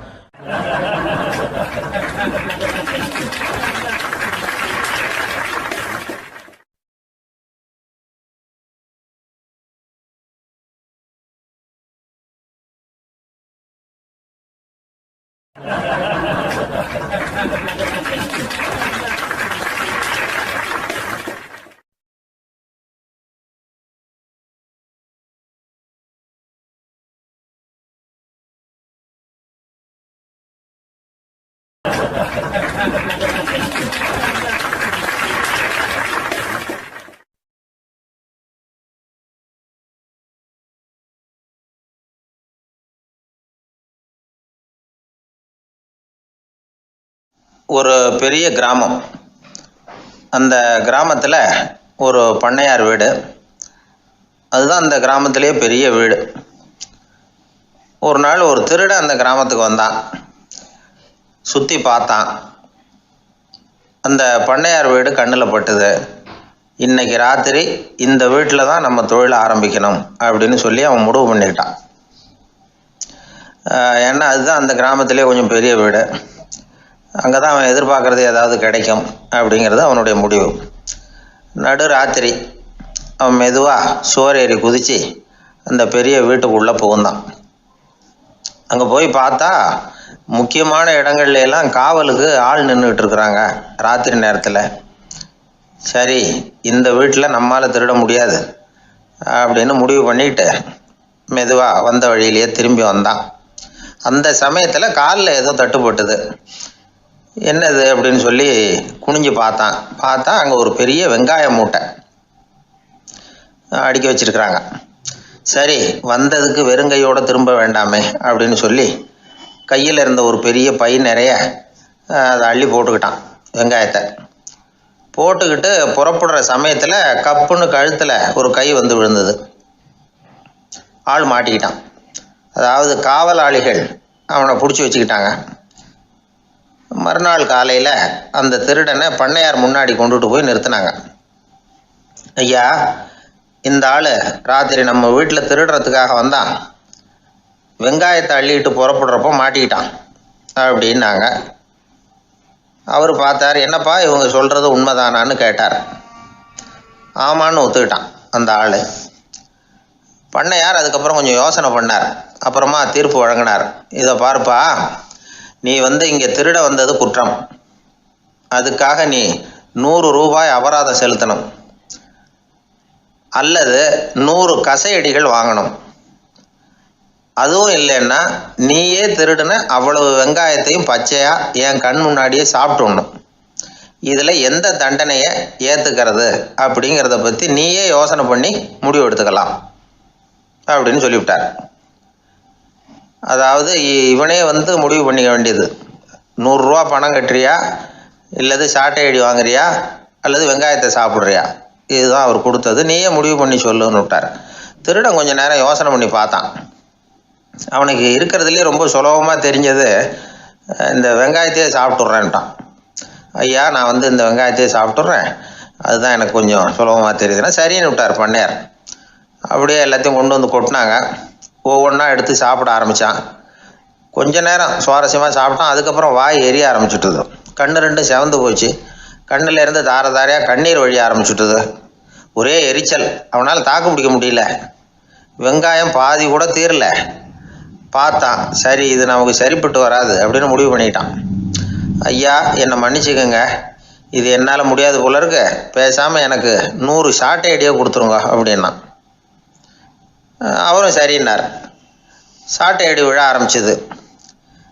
அதுவும் ஆரம்பத்தில் ஒரு மாதிரியாக இருந்தது. ஒரு 60 அடிகள் விழுற வரைக்கும் தாங்கினான். அதுக்கு மேலே அவனால் முடியல, தாக்கு பிடிக்க முடியல. ஐயா, என்னை மன்னிச்சுக்கோங்க அப்படின்னு மறுபடியும் பண்ணையார் காலில் விழுந்தான். ஐயா, இதுவும் எனக்கு சரிப்பட்டு வராது போல இருக்கு, பேசாமல் 100 ரூபா அபராதமே கட்டிவிட்றேன் அப்படின்னா. அதே மாதிரி பணத்தை எடுத்து கொடுத்துட்டு அவன் பாட்டுக்கு போனான். இப்படி ஒரு கதை உண்டு. இந்த கதையை உலக புகழ்பெற்ற மனோதத்துவ மேதை எம் ஸ்காட் பெக் ஒரு உதாரணமாக எடுத்து சொல்கிறார். எதுக்காக அவர் எடுத்து சொல்கிறாருன்னா, இந்த முடிவெடுக்கும் திறன் அப்படிங்கிறத விளக்கிறதுக்காக. வாழ்க்கையில் முடிவெடுக்கிற திறன் நம்ம ஒவ்வொருத்தருக்கும் ரொம்ப அவசியம்.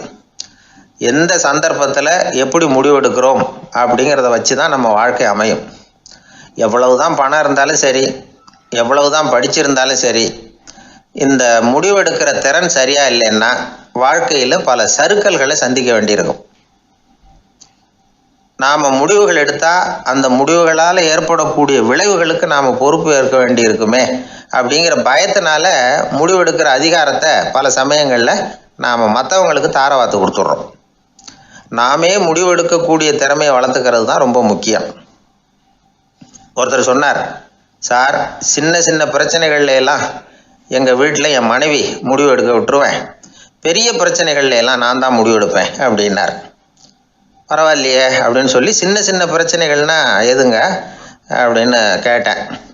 ஒன்றும் இல்லை, இந்த வீட்டு வருமானத்தை பெருக்கிறது எப்படி, வீட்டு செலவை சரி கட்டுறது எப்படி, வீட்டு செலவுக்கு வாங்கியிருக்கிற கடனை அடைக்கிறது எப்படி, இதெல்லாம் சின்ன சின்ன பிரச்சனைகள், என் மனைவிகிட்ட முடிவு எடுக்கிற விஷயத்தை விட்டுருவேன்னார்.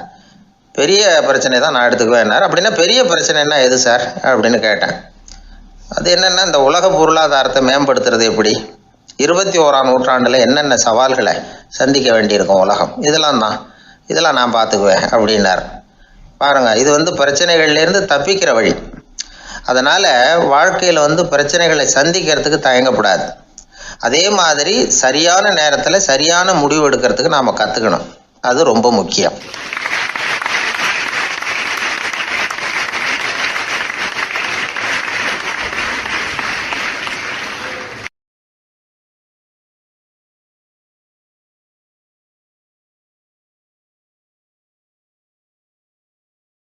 வாழ்க்கையில் வெற்றி பெற என்ன வழி, இது ஒரு முக்கியமான கேள்வி. இதுக்கு எல்லாரும் பொதுவாக சொல்கிற ஒரு பதில், உழைச்சா வெற்றி பெறலாம் அப்படிங்கிறது தான். வாழ்க்கையில் வெற்றி பெற உழைப்பு மட்டும் இருந்தால் போதாது, நேர்மையும் வேணும் அப்படிங்கிறார் பால் ஹாஃப்மேன். இவர் யார் தெரியுமா? இவர் ஒரு பெரிய பொருளாதார நிபுணர். 2வது உலகப் போர் முடிஞ்ச சமயம் அப்போ இவர் அமெரிக்காவின் நிதி ஆலோசகராக இருந்தார். தன்னுடைய வாழ்க்கையில் நடந்த பழைய நிகழ்ச்சி ஒன்று அவர் சொன்னார். இளம் வயசில் படித்து முடித்ததும் அவர் வேலை தேடிக்கிட்டு இருந்தாராம். அப்போது ஒரு கால்நடை வைத்தியர்கிட்ட போய் வேலை கேட்டிருக்கார். இவர் அங்கே போன சமயத்தில் அந்த டாக்டர் தன்னுடைய பழைய கார் ஒன்றை விற்பனை செய்யறதுக்காக வேற ஒருத்தர்கிட்ட பேரம் பேசிக்கிட்டு இருந்தார். வாங்க வந்தவர் இவர்கிட்ட அந்த காரை பற்றின விவரம்லாம் கேட்டுக்கிட்டு இருந்தார். கார் நல்ல நிலைமையில் இருக்குமா அப்படிங்கிற கவலை அவருக்கு. எல்லா விவரங்களையும் கேட்டுக்கிட்டு அவர் கடைசியாக சொன்னார், டாக்டர், இந்த காரை நீங்களே என்னுடைய ஊருக்கு ஓட்டிகிட்டு வர வேண்டியது. கார் எந்த ரிப்பேரும் ஆகாமல் என்னுடைய ஊருக்கு சேர்ந்துட்டுதுன்னா அங்கேயே நான் பணம் கொடுத்து இந்த காரை வாங்கிக்கிறேன் அப்படின்னார். நம்ம கார் அவ்வளோ தூரத்துக்கு வழியில் எந்த கோளாறும் இல்லாமல் போய் சேருமா அப்படிங்கிற சந்தேகம் டாக்டருக்கு. அவர் என்ன செஞ்சார் தெரியுமா? தன்கிட்ட வேலை கேட்டு வந்திருந்த இளைஞர் பால் ஹாஃப்மேனை கூப்பிட்டார்.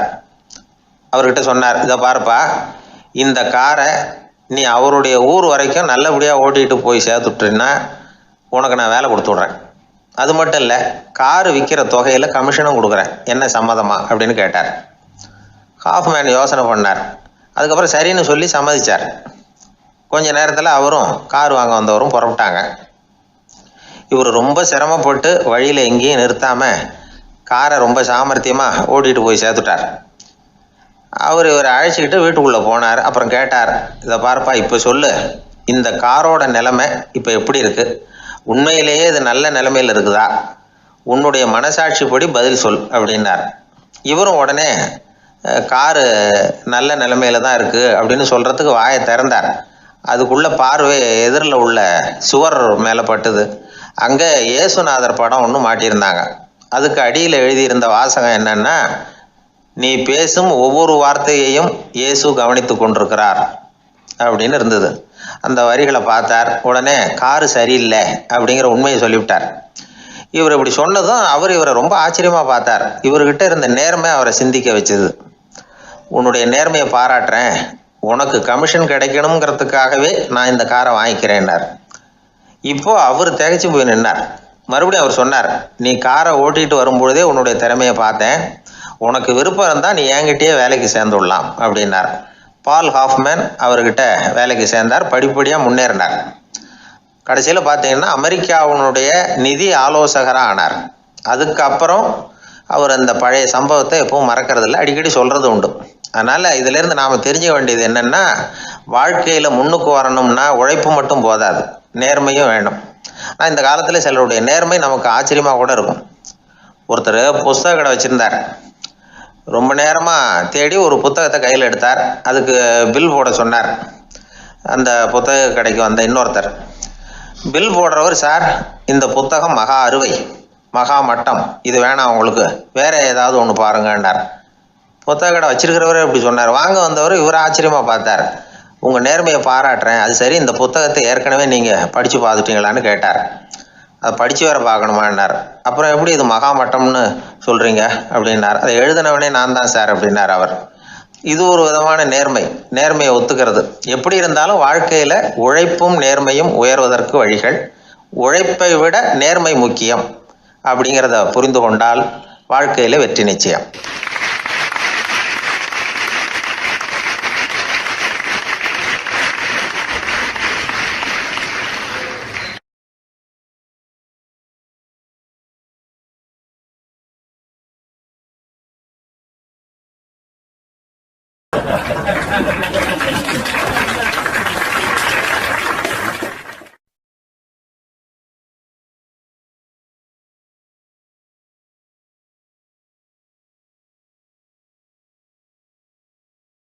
ஒரு ரயில் போய்கிட்டு இருக்கு.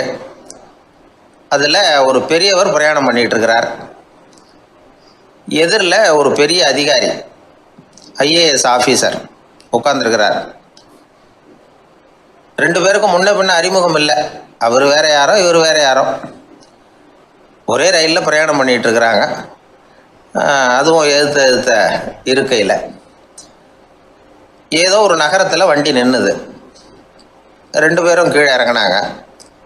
பெரியவர் ஒரு ட்ரங்க் பெட்டியோட கீழே இறங்கினார். அந்த அதிகாரி கையில் ஒரு சின்ன பெட்டி. அவர் அந்த சின்ன பெட்டியை கீழே வச்சுட்டு கூலி கூலின்னு கத்திக்கிட்டு இருந்தார். இந்த பெரியவர் பார்த்தார். ஐயா, இந்த பெட்டி மட்டும்தானா, இல்லை இன்னும் ஏதாவது இருக்குதா அப்படின்னு விசாரித்தார். இப்போ அதிகாரி சொன்னார், இல்லைங்க இது மட்டும்தான் அப்படின்னு சொன்னார். இதுக்கு என்னத்துக்காக கூலி ஆள், நானே எடுத்துக்கிட்டு வரேனே, வாங்க அப்படின்னு சொல்லி அந்த பெட்டியை அந்த பெரியவர் கையில் எடுத்துக்கிட்டார். எடுத்ததும் ரெண்டு பேரும் பேசிக்கிட்டே நடந்து வராங்க. இப்போ பெரியவர் சொன்னார், இப்போ உள்ள நாகரிகம் எப்படி இருக்குன்னா, சுமை கால் பணம், சும கூலி முக்கால் பணம் அப்படிங்கிற மாதிரி இருக்குது. பணத்தை வீணாக்கிறதோட இது கௌரவம்னு வேற நினைக்கிறாங்க அப்படின்னார். அவர் சொல்கிறது சரிதான். 10 ரூபாய் மதிப்புள்ள ஒரு சுமையை 30 ரூபா கொடுத்து தூக்கிட்டு போவோம். நாமே அதை தூக்கினா நமக்கு கௌரவ குறைச்சல் அப்படின்னு நினைப்போம். இதுதான் நம்ம நிலைமை. ஆனால் அந்த பெரியவர் என்ன சொன்னார் தெரியுமா? நீங்கள் எங்கே போகணுமோ அது வரைக்கும் நானே இதை எடுத்துகிட்டு வரேன் அப்படின்னார். அந்த அதிகாரி பக்கத்தில் உள்ள ஒரு ஹோட்டல் வரைக்கும் போனார். பெரியவரும் அங்கே கொண்டுட்டு போய் பெட்டியை வச்சார். உடனே அந்த பெரிய அதிகாரி அவருக்கு பணம் கொடுக்கறதுக்காக பர்ஸை எடுத்தார். உடனே இவர், ஐயா, எனக்கு கூலி எதுவும் வேணாம், உங்களுக்கு சேவை செய்கிறது என்னுடைய கடமை. நான் இந்த சேவையை செய்தது பணத்துக்காக இல்லை, அன்புக்காக அப்படின்னு சொல்லிவிட்டார். அதுக்கப்புறம் அவர் நன்றின்னார். 2 பேரும் பிரிஞ்சுட்டாங்க.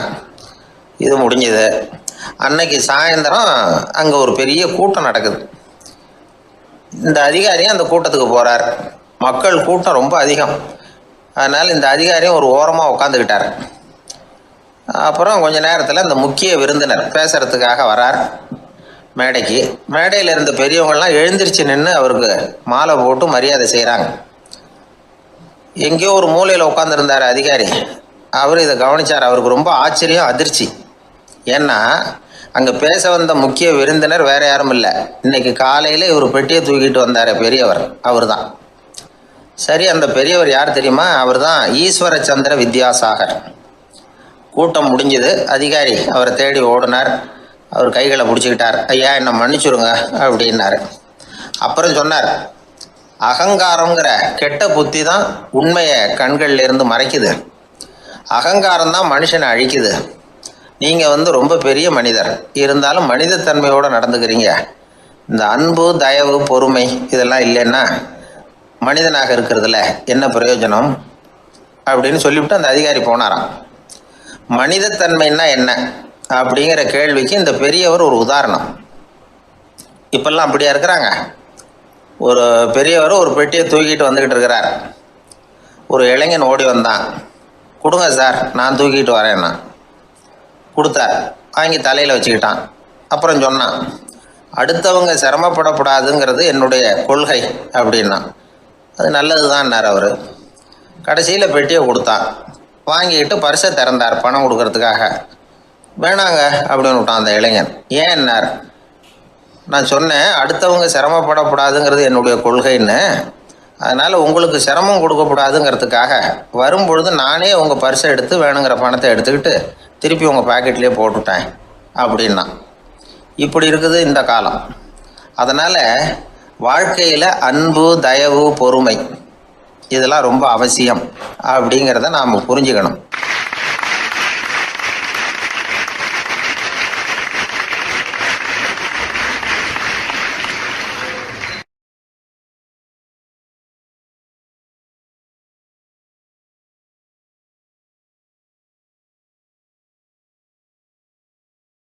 ஒரு பூங்கா, அங்கே ஒருத்தர் நின்றுட்டு இருக்கிறார். நின்றுக்கிட்டே ஏதோ ஆழ்ந்த யோசனையில் இருக்கிறார். அந்த பக்கமாக இன்னொருத்தர் வந்தார். இவரை கவனித்தார். என்ன யோசனைன்னு கேட்டார். எப்படி எழுந்திருக்கிறதுன்னு யோசனை பண்ணிகிட்டு இருக்கிறேன்னார் அவர். கேட்டவருக்கு ஒரு மாதிரி ஆயிட்டுது. ஏற்கனவே நின்றுக்கிட்டு இருக்கிற ஒருத்தர் எப்படி எழுந்திரிச்சு நிற்கிறதுன்னு யோசிக்கிறாருன்னா அது ஆச்சரியம் தானே. அதுக்கப்புறம் இவர் யோசிக்க ஆரம்பித்தார், என்ன இவர் இப்படி பேசுகிறாரு அப்படின்னு. கீழே விழுந்தால் தானே எழுந்திரிச்சு நிற்க முடியும். அதனால் எழுந்திரிக்கணும்னு நினைக்கிறவங்க முதல்ல கீழே விழணும். இவர் முதல்ல கீழே விழணும், அதுக்கப்புறம் தான் எழுந்திருக்கிறது எப்படின்னு சிந்திக்க முடியும். இந்த உலகத்தில் எல்லாருமே கீழே விழுந்து எழுந்தவர்கள் தான். இப்போ இந்த குழந்தை பருவத்தில் கீழே விழாமல் நடைபயில கற்றுக்கிட்டவங்க யாராவது உண்டா? சின்ன வயசில் ஒரு தடவை கூட கீழே விழலை சார், அப்படியே பிறந்தார், வளர்ந்தார், பெரியவர் ஆயிட்டார் அப்படின்னு யாரையும் சொல்ல முடியாது. அதனால் மனுஷங்கிறவன் விழுந்து புரண்டு எழுந்து தான் நடக்க கற்றுக்கிறான். ஒரு உண்மையை நாம் எல்லாரும் புரிஞ்சுக்கணும். இந்த உலகத்தில் தவறு செய்யாத மனிதர்களே யாரும் கிடையாது. அப்படி இருக்கிறப்போ எப்போதாவது நாம் தவறு பண்ணிவிட்டோம்னா அதுக்காக மனசு உடஞ்சி போயிடக்கூடாது, வாழ்க்கையில் வெறுப்பு வந்துடக்கூடாது. ஒரு தவறு நடந்துட்டுதா அதுக்காக மனசு உடஞ்சி போடாதீங்க, அதை ஒரு பாடமாக எடுத்துக்கங்க. அதே தவறு மறுபடியும் நடக்காமல் வேணும்னா பார்த்துக்கலாம், அது போதும். தடைக்கல்ல படிக்கல்லாம் மாற்றிக்கணும். இதுதான் இதில் முக்கியம். ஒரு அலுவலகம், அங்கே ஒரு அதிகாரி, அவர் உயர்ந்த பதவியில் இருந்தார். சிறந்த நிர்வாகின்னு பேர் வாங்கினவர் அவர். அவர் தனக்கு கீழே வேலை செய்கிறவங்க கிட்டெல்லாம் சொல்லுவாராம், இந்த நிறுவனத்தில் நீங்கள் எத்தனை தடவை வேணும்னாலும் தவறுகள் செய்யலாம், ஆனால் ஒன்று, ஒரே விஷயம் என்னென்னா, ஒரே தவறை மறுபடியும் செய்யக்கூடாது, அது முக்கியம் அப்படின்பாரான். இதை மேம்போக்காக பார்த்தா அவர் ஏதோ தன்னுடைய ஊழியர்களை தவறு செய்ய தூண்டுறது மாதிரி தெரியும். ஆனால் உண்மை அப்படி இல்லை. இன்னைக்கு என்ன நடக்குது தெரியுமா? அநேகமாக எல்லா மனிதர்களுமே ஒரே தவறை தான் மறுபடியும் மறுபடியும் செய்கிறாங்க. விளையாட்டு வீரர்கள் ஒரே மாதிரியான தவறுகளை திரும்ப திரும்ப செய்கிறது உண்டு. கணக்கு எழுதுகிறவங்கள பாருங்க, ஒரே தப்பை மறுபடியும் மறுபடியும் செய்வாங்க. அலுவலகம் வருகிறவர்களை கவனிங்க, ஒரு நாள் தாமதமாக வந்தால் பரவாயில்ல, தினமும் தாமதமாக வருவாங்க. இது மாதிரி செய்த தவறையே திரும்ப திரும்ப செய்கிறதுக்கு என்ன காரணம் அப்படின்னா, சோம்பல், ஞாபக மறதி, கவனக்குறைவு, தன்னுடைய திறமை பேரில் அளவுக்கு மீறிய நம்பிக்கை, இப்படி இதில் ஏதாவது ஒரு காரணமாக இருக்கலாம் அப்படிங்கிறாங்க இது பற்றி ஆய்வு செய்கிற வல்லுநர்கள். ஒரு தடவை செஞ்ச தவிர மறுபடியும் செய்கிறது இல்லைன்னு முடிவு செஞ்சுக்கிட்டு அதை செயல்படுத்த கற்றுக்கணும். அது போதும், வாழ்க்கை வெற்றிகரமாக அமையும் அப்படிங்கிறாங்க அந்த அனுபவசாலிகள். அதனால் வெற்றிகரமாக வாழ்க்கையில் நடைபோட விரும்பும் இளைஞர்கள் தவிர்க்க வேண்டியது என்னென்னா, முதல்ல சோம்பலை தவிருங்கள், சுறுசுறுப்பாக இயங்குங்கள் அப்படிங்கிறது அவங்க அறிவுரை. ரெண்டாவது, ஞாபக மறதி, எந்த செயல்லையும் ஈடுபாடு வேணும், அக்கறை வேணும். மூணாவது, கவனக்குறைவு, எதையும் அலட்சியப்படுத்தக்கூடாது. நாலாவது, என்னால் முடியாதது எதுவுமே கிடையாது அப்படிங்கிற அளவுக்கு மீறிய நம்பிக்கை. அது ஆபத்தில் கொண்டு போய் விட்டுரும். அதனால் முதல் தவறு உங்களுக்கு ஒரு பாடமாக அமையணும். ஒரு மனிதர் அவர் தன்னுடைய 2 காதுலையும் கட்டு போட்டுக்கிட்டு வந்தார். அவருடைய நண்பர் அதை கவனிச்சுட்டார். என்ன சார் ஆச்சு, 2 காதுலையும் கட்டு போட்டுருக்கீங்களே அப்படின்னு விசாரித்தார். ஒன்றுமில்லை சார், வீட்டில் ரொம்ப ஆர்வமாக டிவியில் கிரிக்கெட் மேட்ச் பார்த்துக்கிட்டு இருந்தேன். அப்போது என்னுடைய மனைவி துணிகளுக்கு அயர்ன் பண்ணிகிட்டு இருந்தாங்க. அயர்ன் பாக்ஸை அப்படியே வச்சுட்டு அடுப்பங்கரைக்கு போயிட்டாங்க. அந்த சமயம் பார்த்து டெலிஃபோன் பண்ணி அடிச்சுது. அவசரமாக ஓடி போய் அதை எடுத்து காதில் வச்சேன். அப்போ தான் தெரியும் அது அயர்ன் பாக்ஸுங்கிற விஷயம். சூடாக இருந்ததா, சுட்டு விட்டுது அப்படின்னார். ஒரு காது சரி சார், 2 காதும் ஏன் அப்படி ஆச்சு அப்படின்னு கேட்டார். அதே ஆள் மறுபடியும் ஃபோன் பண்ணா சார் அப்படின்னார். இவர் எவ்வளோ தூரம் யோசிச்சிருப்பார் பாருங்க. அதனால் ஒரு தவறு மறுபடியும் நடக்கக்கூடாது. முதல் தவறு உங்களுக்கு ஒரு பாடமாக அமையட்டும் அப்படிங்கிறது தான் இதிலிருந்து நாம் தெரிந்து கொள்ள வேண்டிய கருத்து. அதனால் தவறுகள் அதெல்லாம் தடைக்கெல்லாம் நினைக்க வேண்டாம், படிக்கெல்லாம் நினைப்போம். அப்படி நினைச்சோம்னா வாழ்க்கையில் வெற்றி நிச்சயம்.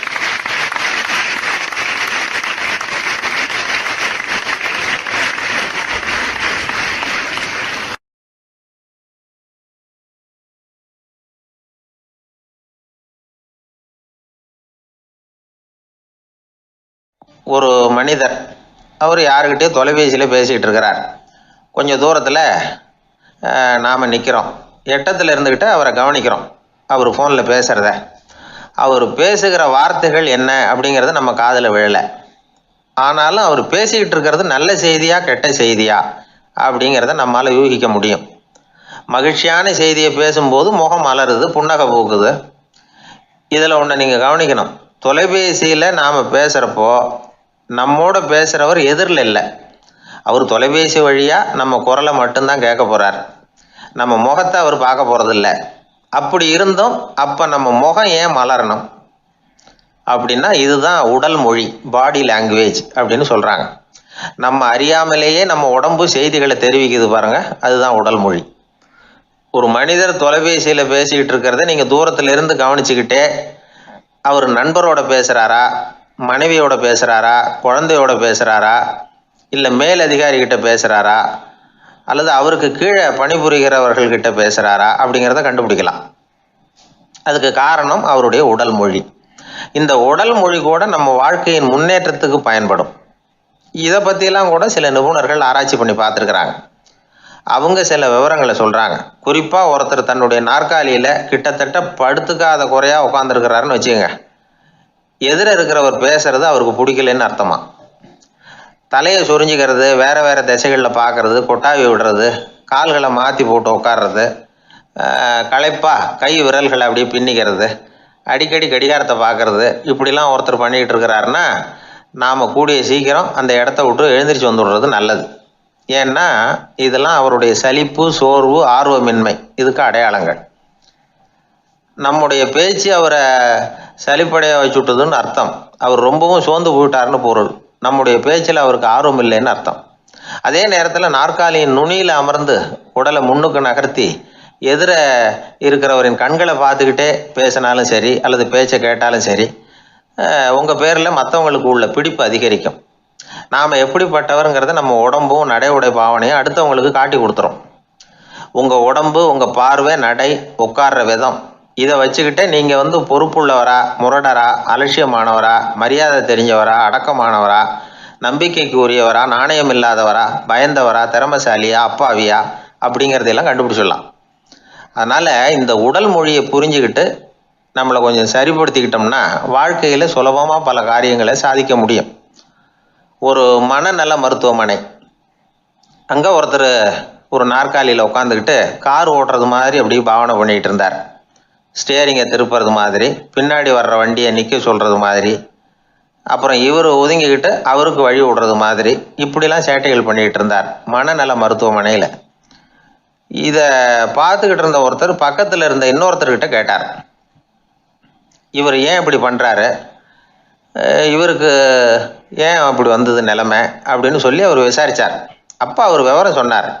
வேற ஒன்றும் இல்லைங்க, இவருக்கு கார் ஓட்டணும்னு ஆசை ரொம்ப காலமாக, அது நிறைவேறாமல் போயிட்டுது. அதுக்கப்புறம் அவர் மனநோயாளியை மாறிட்டார். இங்கே அழைச்சிட்டு வந்தாங்க. இங்கே அழைச்சிட்டு வந்ததுலேருந்து அப்படி தான் பண்ணிகிட்டு இருக்கிறார். அப்போ கார் ஓட்டுறது மாதிரிலாம் பாவனை பண்ணிகிட்டு இருப்பார், திருப்புறது மாதிரி பண்ணுவார், பின்னாடி வர்றவங்களுக்கு இடம் விடுவார், இப்படிலாம் செய்கிறார் அப்படின்னு விவரம் சொன்னாங்க. நீங்கள் சொல்லப்படாதா, இப்போ நீங்கள் கார் ஓட்டலை, வெறும் நாற்காலியில் தான் உட்காந்துருக்குறீங்க அப்படின்னு நீங்கள் சொல்லப்படாதா அவருக்கு அப்படின்னு கேட்டாங்க. அது முடியாதுங்க, ஏன்னா அந்த காரை கழுவுறதுக்காக அவர் தினமும் எனக்கு 10 ரூபா கொடுத்துக்கிட்டு இருக்கிறார் அப்படின்னாராம் அங்கே வேலை செஞ்சுக்கிட்டு இருந்த ஒருத்தர். அதனால் வாழ்க்கையில் நாம் இந்த உடல் மொழியை புரிஞ்சுக்கணும். உடல் மொழிங்கிறது இப்போ ஆரம்பத்தில் சொன்னது மாதிரி அந்த தொலைபேசியில் பேசுகிறவங்கள தூரத்திலேருந்து பார்த்தாவே அவர் யாருக்கிட்ட பேசுகிறார், என்ன பேசுகிறாருன்னு தெரியும். நம்ம முகத்தை நல்லா வச்சுக்கணும். உடல் மொழியை நம்ம புரிஞ்சுக்கிட்டு பயன்படுத்த ஆரம்பித்தோம்னா எந்த முயற்சி பண்ணினாலும் அதில் வெற்றி நிச்சயம்.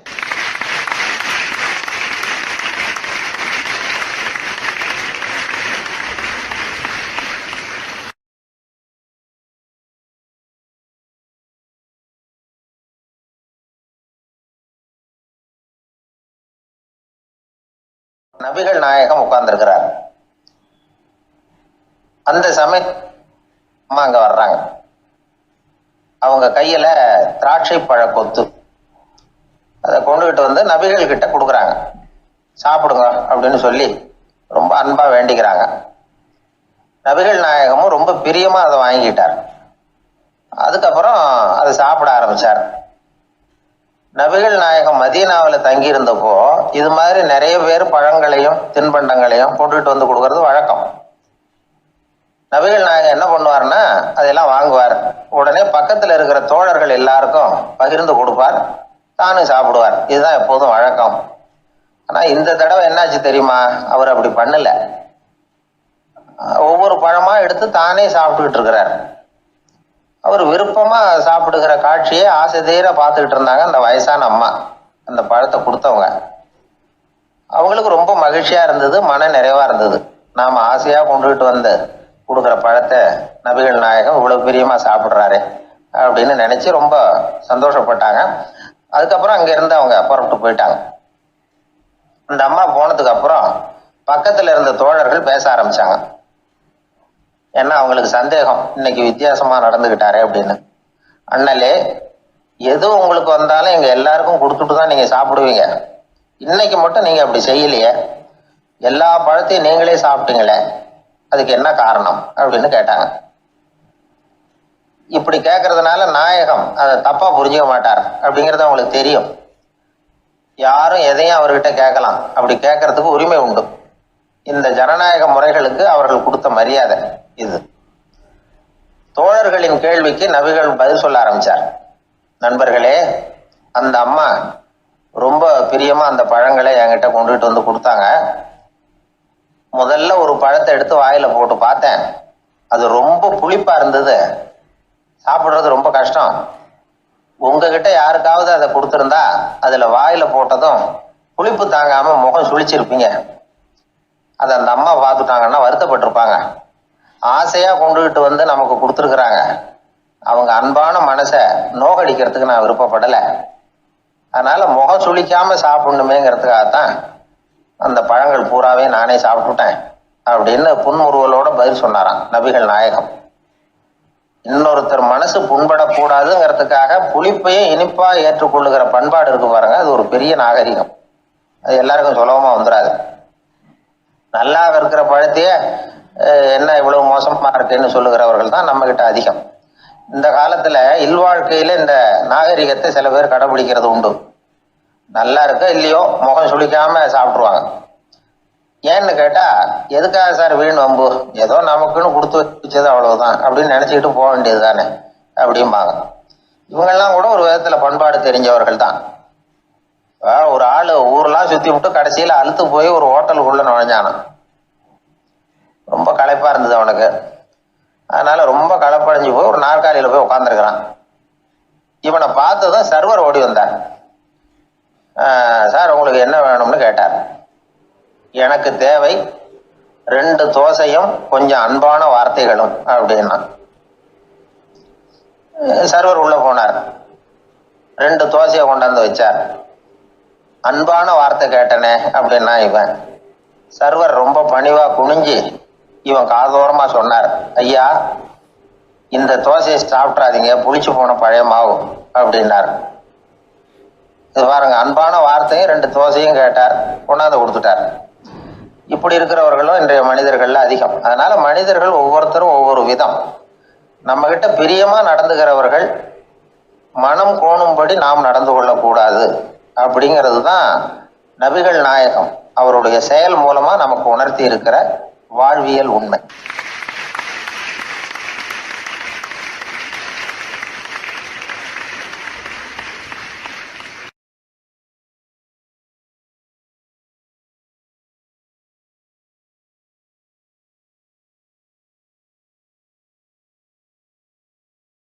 ஊர்ல ஒரு சிற்பி இருந்தார். சிற்பின்னா அவர் ரொம்ப திறமையுள்ளவர்.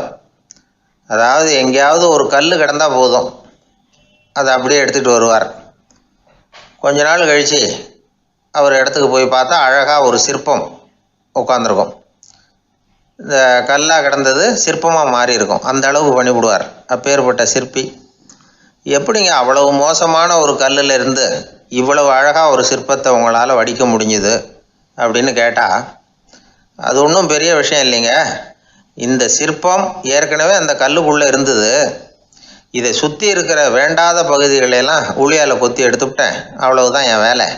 உடனே உள்ளே இருந்த இது வெளியில் வந்துட்டுது அப்படிம்பார். அந்த அளவுக்கு திறமைசாலி.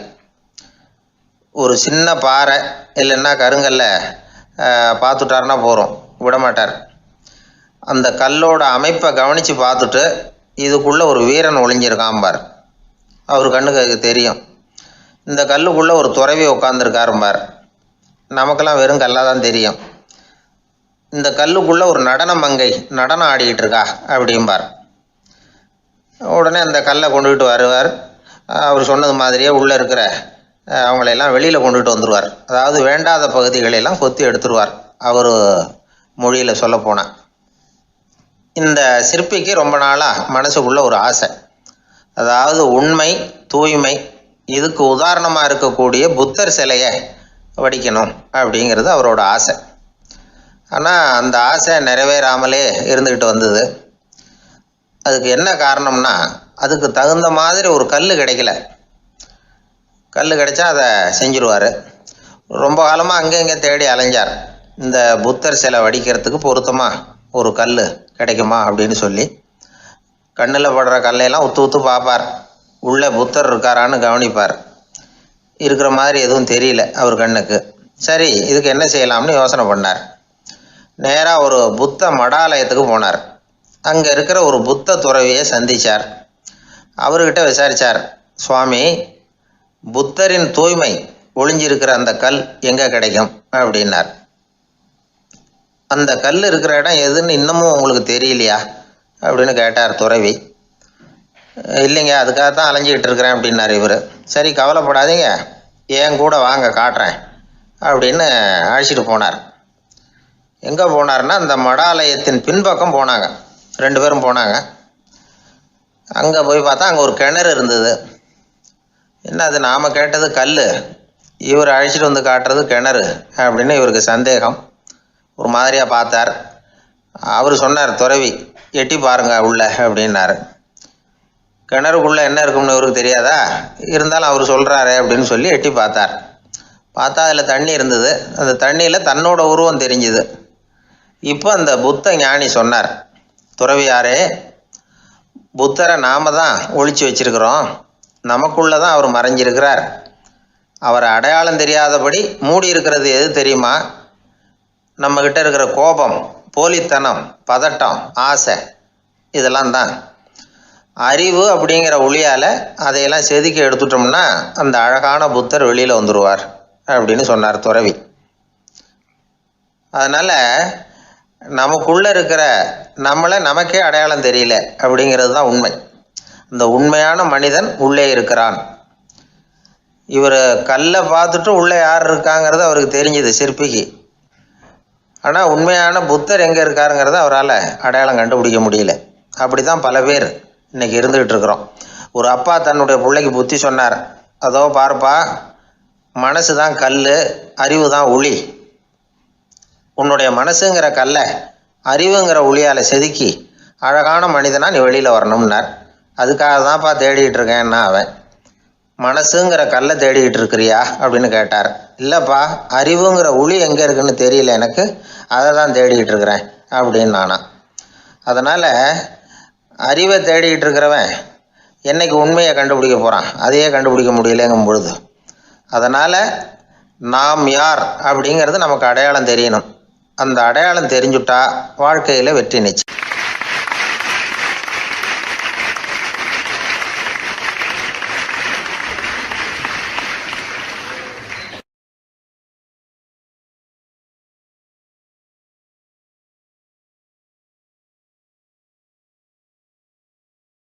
ஒரே ஒரு ஊரில் ஒரு ராஜா இருந்தார், ரொம்ப நல்லவர்.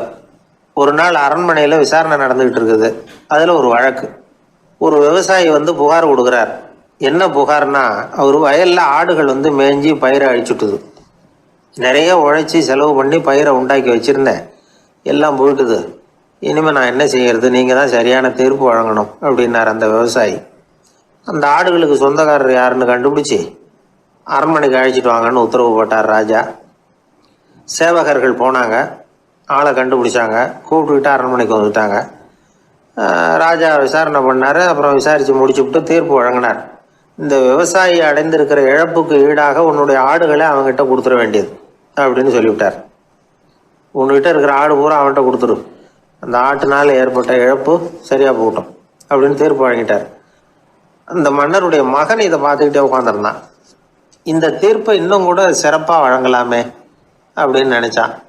அப்பாக்கிட்ட சொன்னான். உடனே அந்த அரசர், சரி நீயே இதுக்கு சரியான தீர்ப்பு சொல்லு அப்படின்னார். அந்த இளவரசன் தீர்ப்பு சொல்கிறான். அவன் சொன்ன தீர்ப்பு என்னன்னா, உங்ககிட்ட இருக்கிற ஆடுகள் எல்லாத்தையும் ஒரு வருஷ காலத்துக்கு அந்த விவசாயிகிட்ட ஒப்படைச்சிட வேண்டியது. அந்த ஒரு வருஷத்துக்குள்ள அந்த ஆடுகள் போடுற குட்டிகள், பால், எரு எல்லாம் விவசாயி எடுத்துக்க வேண்டியது.